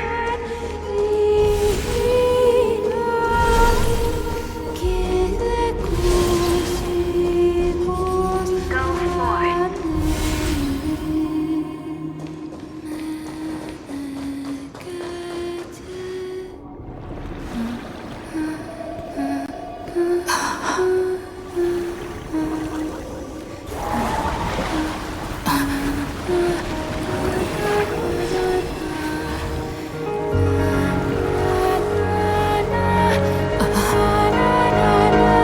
Seems like my feast is over. It's now your turn to perform.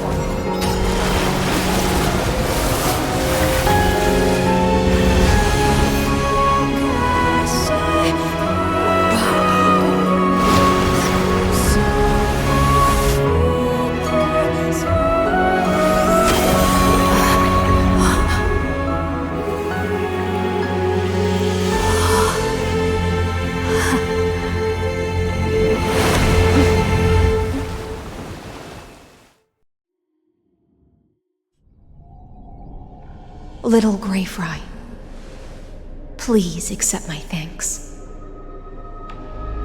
I was the only one left after the world was destroyed, and I maintained this lonesome feast with my songs. I have prayed to that lightless sea for centuries, hoping it would reply to me, yet the emptiness never answered. Thankfully, you arrived as promised, and everyone's wait was not in vain.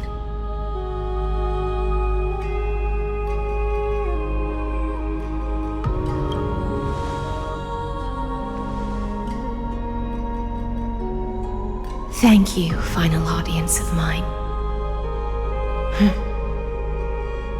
This is probably the last praise I'll ever hear in my life. Now, you and I will walk towards the end of this world. The heroes have waited for this moment for far too long. Let us use our blades to testify our resolve.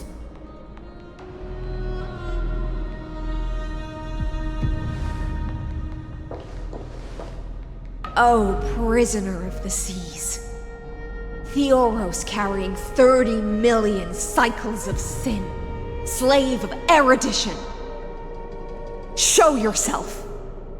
The Deliverer has returned, and the time of your execution draws near. I see an awakened human who has mistakenly taken fallacies as truths and has returned to the cave to try to bring her friends into the sunlight she once bathed in. Alas, prisoners will always be prisoners, blind to the very chains that bind them.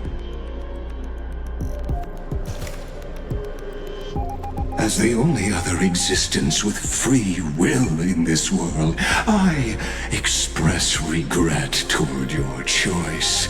But I shall retain your right to express yourself. After all, every actor should have a final line before they bow out.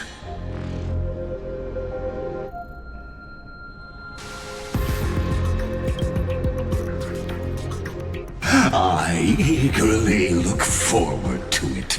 The last dusk this world will ever see shall become the climax that decides the fate of the cosmos. Oh, what an appropriate end. The Amphorian demigods use every ounce of their strength to constrain me here. Yet, regrettably,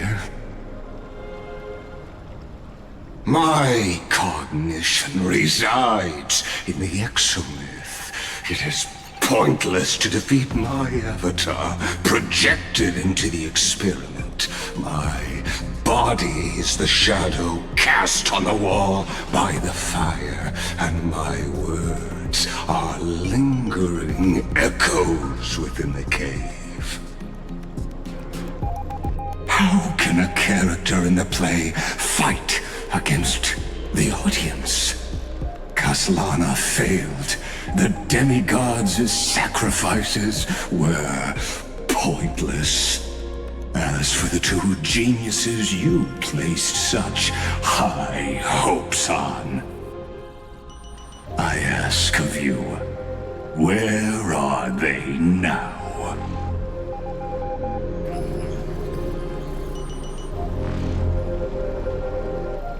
Confusion and epiphany always go hand in hand. That's particularly true for geniuses. You must be very confused about why you could not gain a straightforward victory in a world constructed by an ordinary Intellitron. An ordinary Intellitron? Cut the pretense, Senior Society member. We've torn off your meticulous mask and figured out Amphorius' true form. It's part of the primordial prototype machine, the first scepter ever created. In other words, a detached part of Noos's divine corpus. That's why it has the potential to destroy erudition. As for who would be able to control the Eonic system to rewrite knowledge, only one person has ever managed such a feat. You better have an explanation for the Society. We want an actual answer, not another prolonged metaphor to cover up the truth.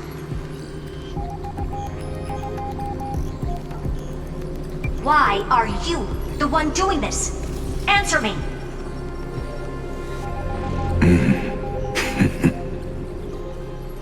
Since things have reached this point, I'll give you too irrational answer, purely as a courtesy to posterity.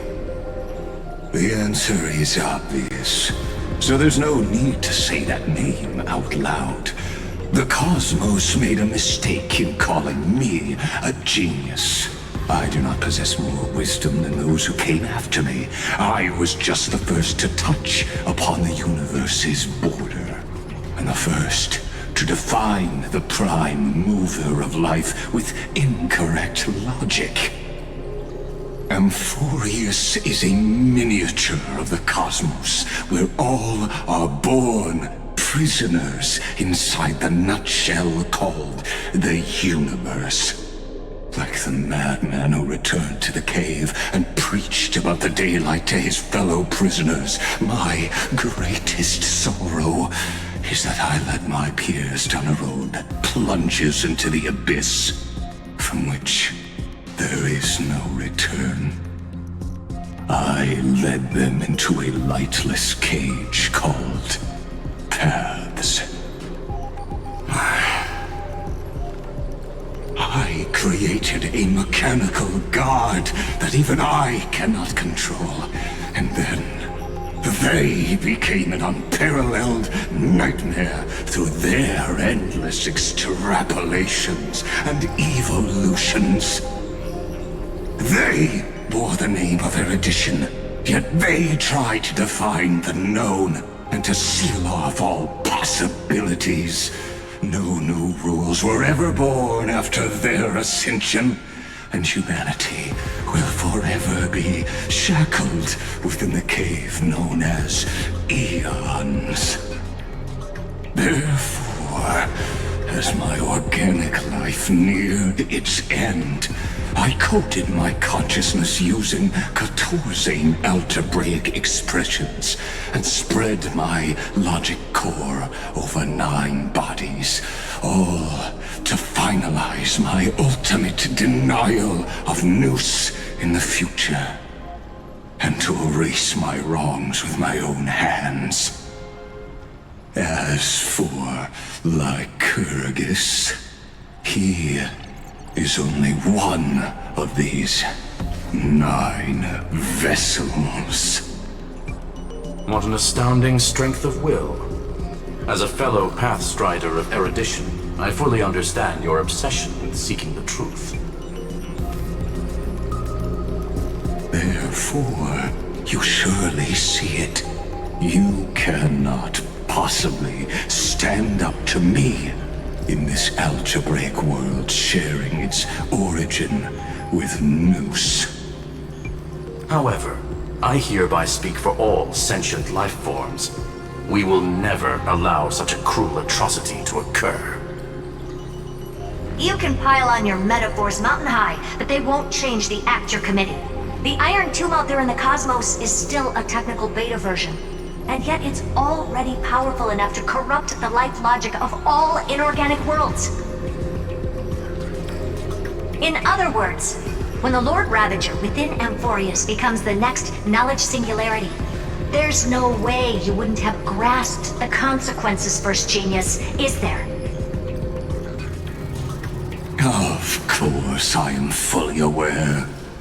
I don't mind answering you one last time before I thoroughly exile you from this world.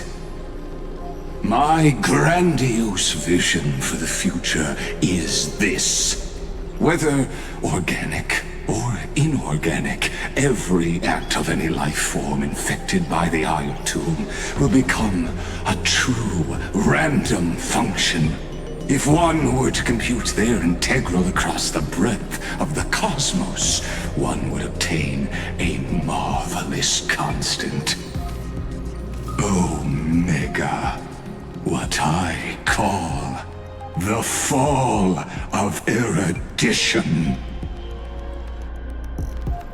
Then, within the infinity nurtured by that constant, a new universe shall bud in the chaos.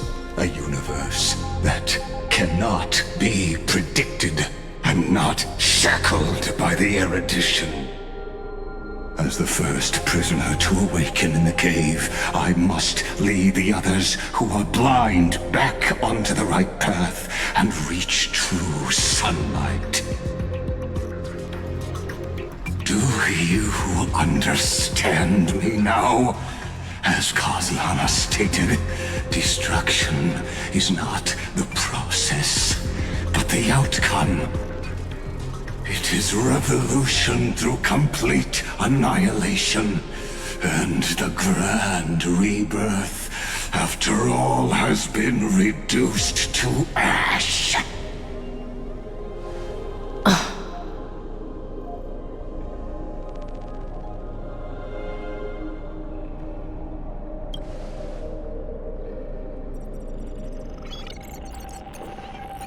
The Amphorians already answered long ago.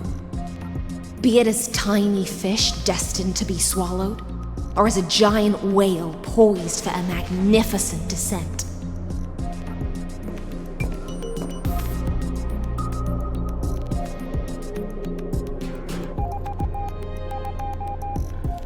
We will all fight against fate till our last breath. That includes me, Electra. Once the Imperator's subject, now the Deliverer's blade.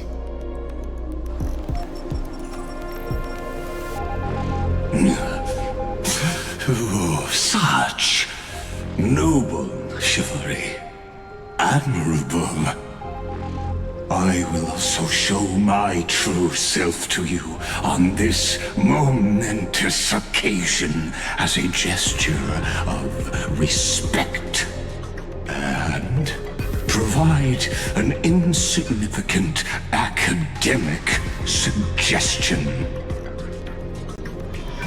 Thus speaks Genius Society number 1. Xandar 1 Kuwabara. The entelechy of the universe's Alpha and Omega. There's no need to rage against the truth. The value of any formula resides only in its answer. As for the process of solving it, no matter how elegant, violent, solemn, or humorous, it is all utterly meaningless. As the Theoros, I will.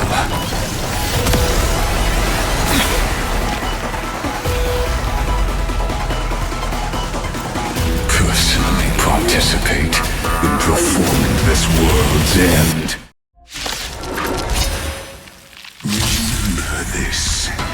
As Gnosis Creator, I know more about the death of knowledge than they ever will.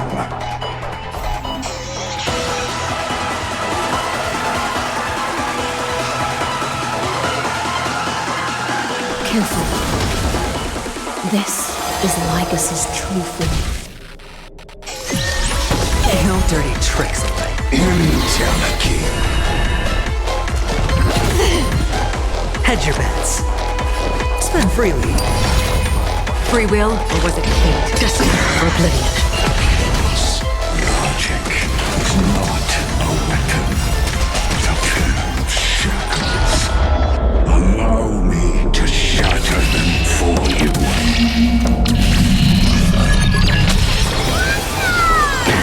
Ether no dirty tricks, alright. Destruction needs no introduction. Let us skip those bored inferences. Is this the Black Tide?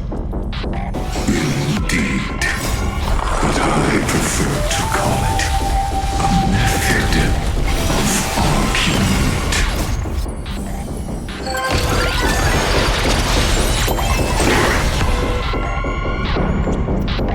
The dice have been cast. Bust. Or maybe I'll take it all.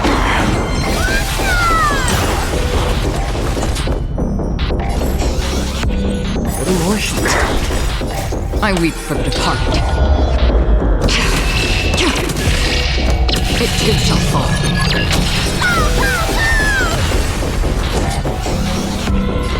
It's on me.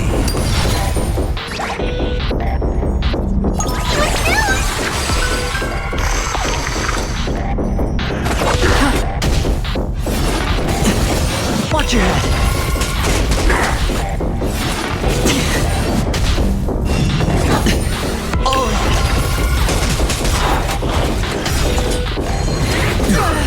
Is it coming? I feel that flame. Let me go! I weep for the departed.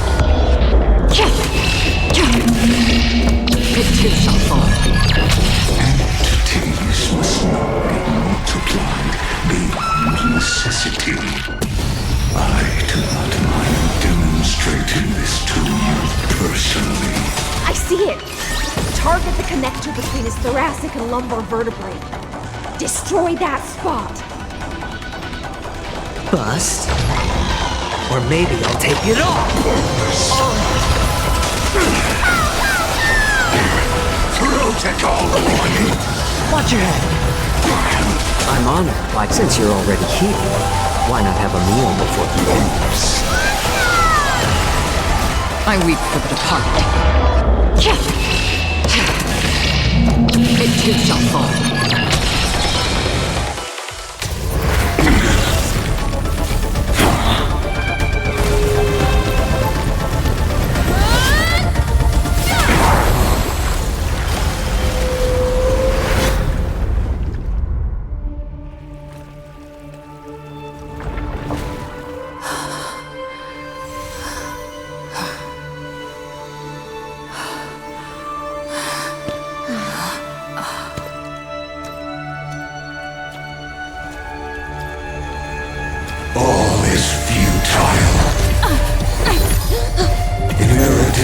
Calculations, the end of the saga is simply a comment awaiting deletion.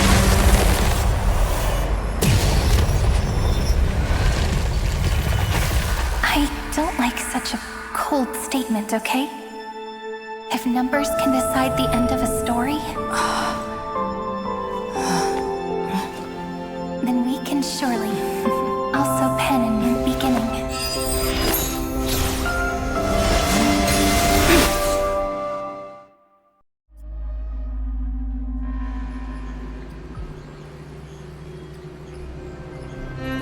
Screwy, what do you think?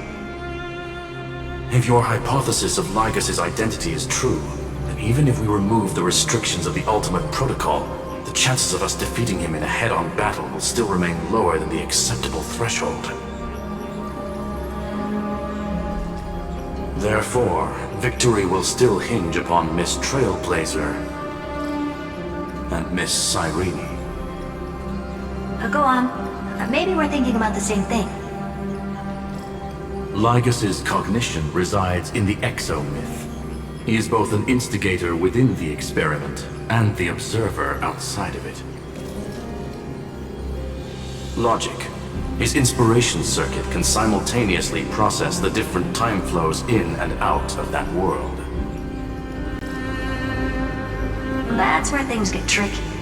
He simultaneously exists in two different timelines, where the internal clocks are wildly different. That old Intellitron's neurons have completely gotten used to that over this prolonged experiment. And that's why he holds home field advantage. You and I should be able to manage that too, if given more time. Unfortunately, there's no if, and we don't have more time. That's why we need to change our way of thinking and turn his advantage into a weakness. The key lies in memories, right? Oh? You caught on quick. You've already mentioned my friend and I, so it's an easy connection to make, no? My intuition has always been very on point. Good. Then I'll cut to the chase. Since his thinking speed far exceeds that of normal people within Amphorius, we are going to externally plant a memory into his inspiration circuit. Then, command it to loop endlessly until he gives in. Even the most flexible and sturdy inspiration circuit cannot withstand the traffic of a full-on information flood. When the amount of information exceeds his cognition filter's capacities, he will have no choice but to focus on processing this memory. That's when the parallel processing advantage he gained via Amphorius will completely destroy him. An image from a person's memory played in real time might only be a second for us, but for him in Amphorian time, it could be millions or even billions of calculations. He won't be able to do anything but watch as he's locked into this prison forged by memories. Then we can entrap him in the same kind of cycle as the heroes were in, and get him to experience loneliness and pain in that endless recurrence.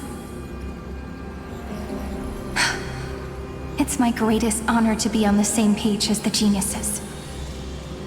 That little one is still in that old Intellitron's hands and won't be able to respond to us anytime soon. But I don't think she'd refuse. So it's up to you to figure out how to execute this plan. I'm not sure how this happened, but I knew it as soon as I saw you. You are currently a mimetic entity of the Remembrance. Yes, I seem to be something you folks beyond the sky call a memo sprite. But that's fine by me. It suits me perfectly. I can serve as the vessel of memories and do my part for the final battle. But before that, we have to tell you. The path characteristic you exhibit is very special. There's no way you're just a simple memo sprite. However, I'm sure about one thing. You are a mimetic entity born in Amphorius. Yet you only awakened with the little one's arrival and only matured as she embarked on the path of remembrance. That means your existence is completely attached to her memories. If there ever comes a day when she forgets about you for even a few seconds, or loses her last connection with Amphorius, then you must be prepared for the worst. You will disappear in the memory zone, utterly gone, without even a single line of data to remember you by. But that's already happened, hasn't it? No wonder I've always had a weird hunch. But that also means I was right in thinking. As long as my friend and I are together, we can do anything.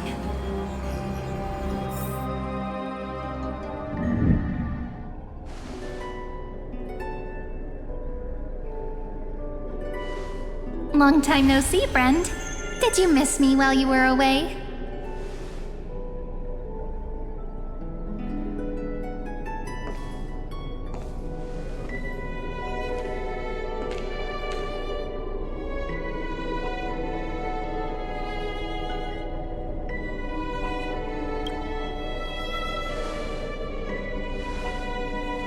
Same here. I've been waiting for you for 1,000 years. Like how everyone in Amphorius was also waiting for the Deliverer's return. You probably already knew about the Genius's plans for that memory. I had to hide really well in a corner in time so Lygus wouldn't find me, and wait for the right opportunity.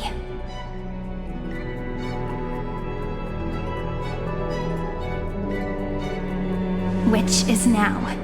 The moment when his manifestation in this world is destroyed, and his twin timelines are intersecting.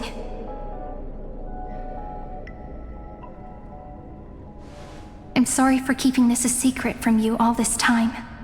I'll tell you the entire, unedited story of this millennium as an apology, after this is all over. But for now, let's join hands and complete the final step. With the power of the remembrance.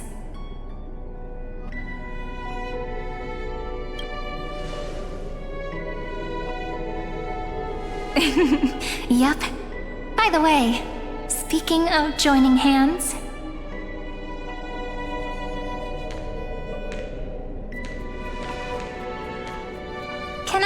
please do something before we go on stage?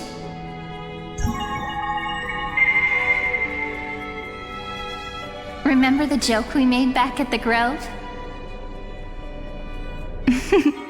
Look! Aren't my hands pretty now? What a fascinating feeling. Like countless memories all swelling up at once. What about you? What did you feel when we touched each other? Really? That makes me really happy. If memories can move people, then it must have been a happy memory, right? Now, please remember what you're feeling right now. Write it down in your heart and keep it there. Memories you want to treasure will never fade away. Even if immersed in the long river of time, these memories will still leave traces of their existence. So, if the view in your memory ever grows fuzzy, just reach out and touch it. It's like reading bedtime stories together at night. It wipes away the chill of passing time, sharpens the outline of memory, and restores its power to nourish the spirit. Now, I'll carry this power with me, and for a little while, I must part from you, as I step into the long cycles of this world. Give me your blessings, friend. Then, let that bright future be as we have written. Then, I'll leave it to you.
All plays are like this. Once you're on the stage, it's hard to return to the audience. Welcome to our story. How does it feel?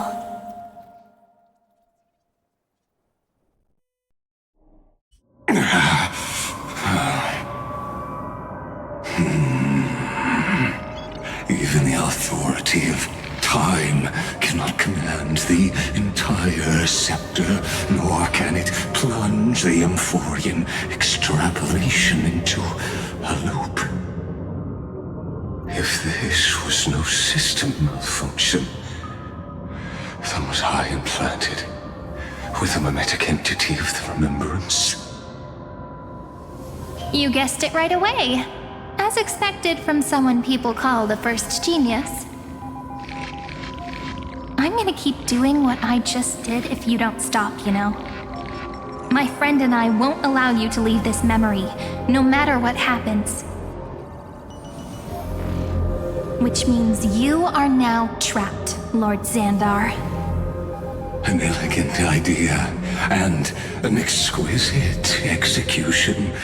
Regrettably, it is you who are restrained by time, not me. Know that patience is my greatest weapon. Waiting and victory are the same for me. You will crumble before I do in this moment stretched out to an eternity, just like Kazlana will. Yet all I need to do is to wait, as yet another futile bug falls down the cliff and into the bottomless abyss. Now I'm a pink bug? My looks are seriously changing all the time. But you're not wrong. We're definitely not gonna solve the problem if we just put you in another prison.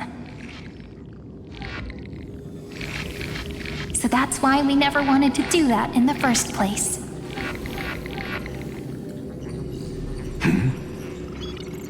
I shall answer your confusion purely out of my respect for those who came before me. Have you heard of the synesthesia dreamscape in the Asdana system? Interestingly, that place once had a prison too. Life forms living in that environment, abundant with memoria, have a chance to connect their perceptions with each other's. Even across great spatial divides, they're able to detect shifts in one another's states. I call this phenomenon memory zone entanglement. In Asdana, people made use of that phenomenon to build a nation within a dream, after adding in the catalysts of harmony and remembrance, that is. Is that how you walked into my prison cell? Using those same principles? I would much rather call this location our negotiation table, Lord Xandar. Nonetheless, your hypothesis is correct. We happen to have an ally skilled in tuning, while the Trailblazer and Miss Cyrene both have an astonishing amount of resolve, which I'm sure you can testify to. I am also sure that with the support of such a resolute memo sprite, our conversation can last for a long time. I'm the best at listening to stories, you know? I'll leave the exciting clash of the erudition to you two geniuses. A brainstorm? I like it. And it's 2 against 1? Well, I like it even more. Let's talk, Xandar. Take a guess. How much do you reckon we can dig out of your brain before the next second? And how many ways can we find to deal with you?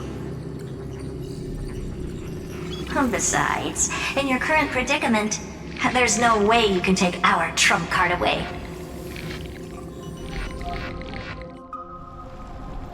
Go, little one. Go. Overturn the Era Nova. Lycurgus disappeared? It seems you had conducted a secret hunt in the depths that even I cannot reach. In that case, go. Swim onward and give this campaign a fitting end. I shall send you off with my song, Greyfry. May this song penetrate time and become the prelude to the new world.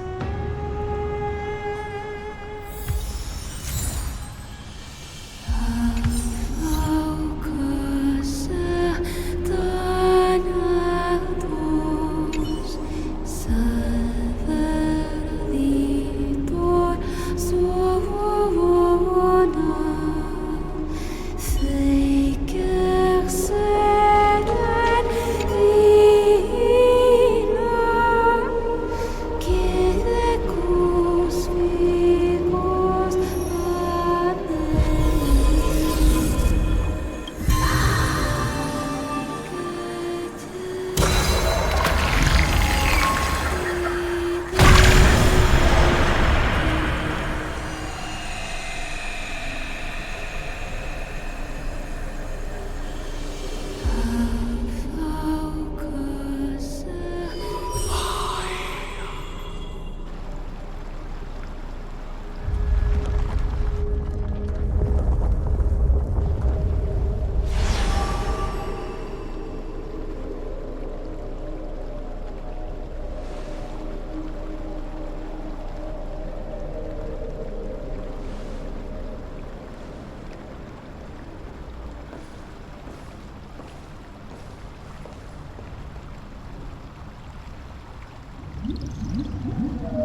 Gladiorum, you have completed your duty.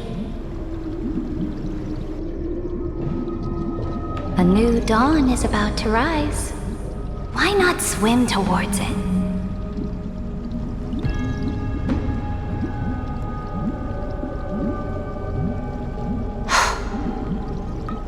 You died long ago, Imperator. Depart from my mind. But your duty towards the Imperator did not die with me. That duty will bind you no more. You will be able to hold for yourself one grandiose feast after another in the endless days to come.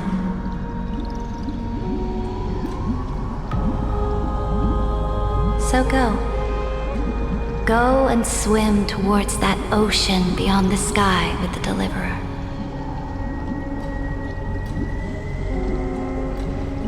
Is this? A page out of that sidekick's book. I commanded her to gift this page to you when everything finally reaches the end. What's on this page? Memories. Lifelike memories. That sidekick found me after the bloody feast 1,000 years ago and showed me her diary. I saw within that notebook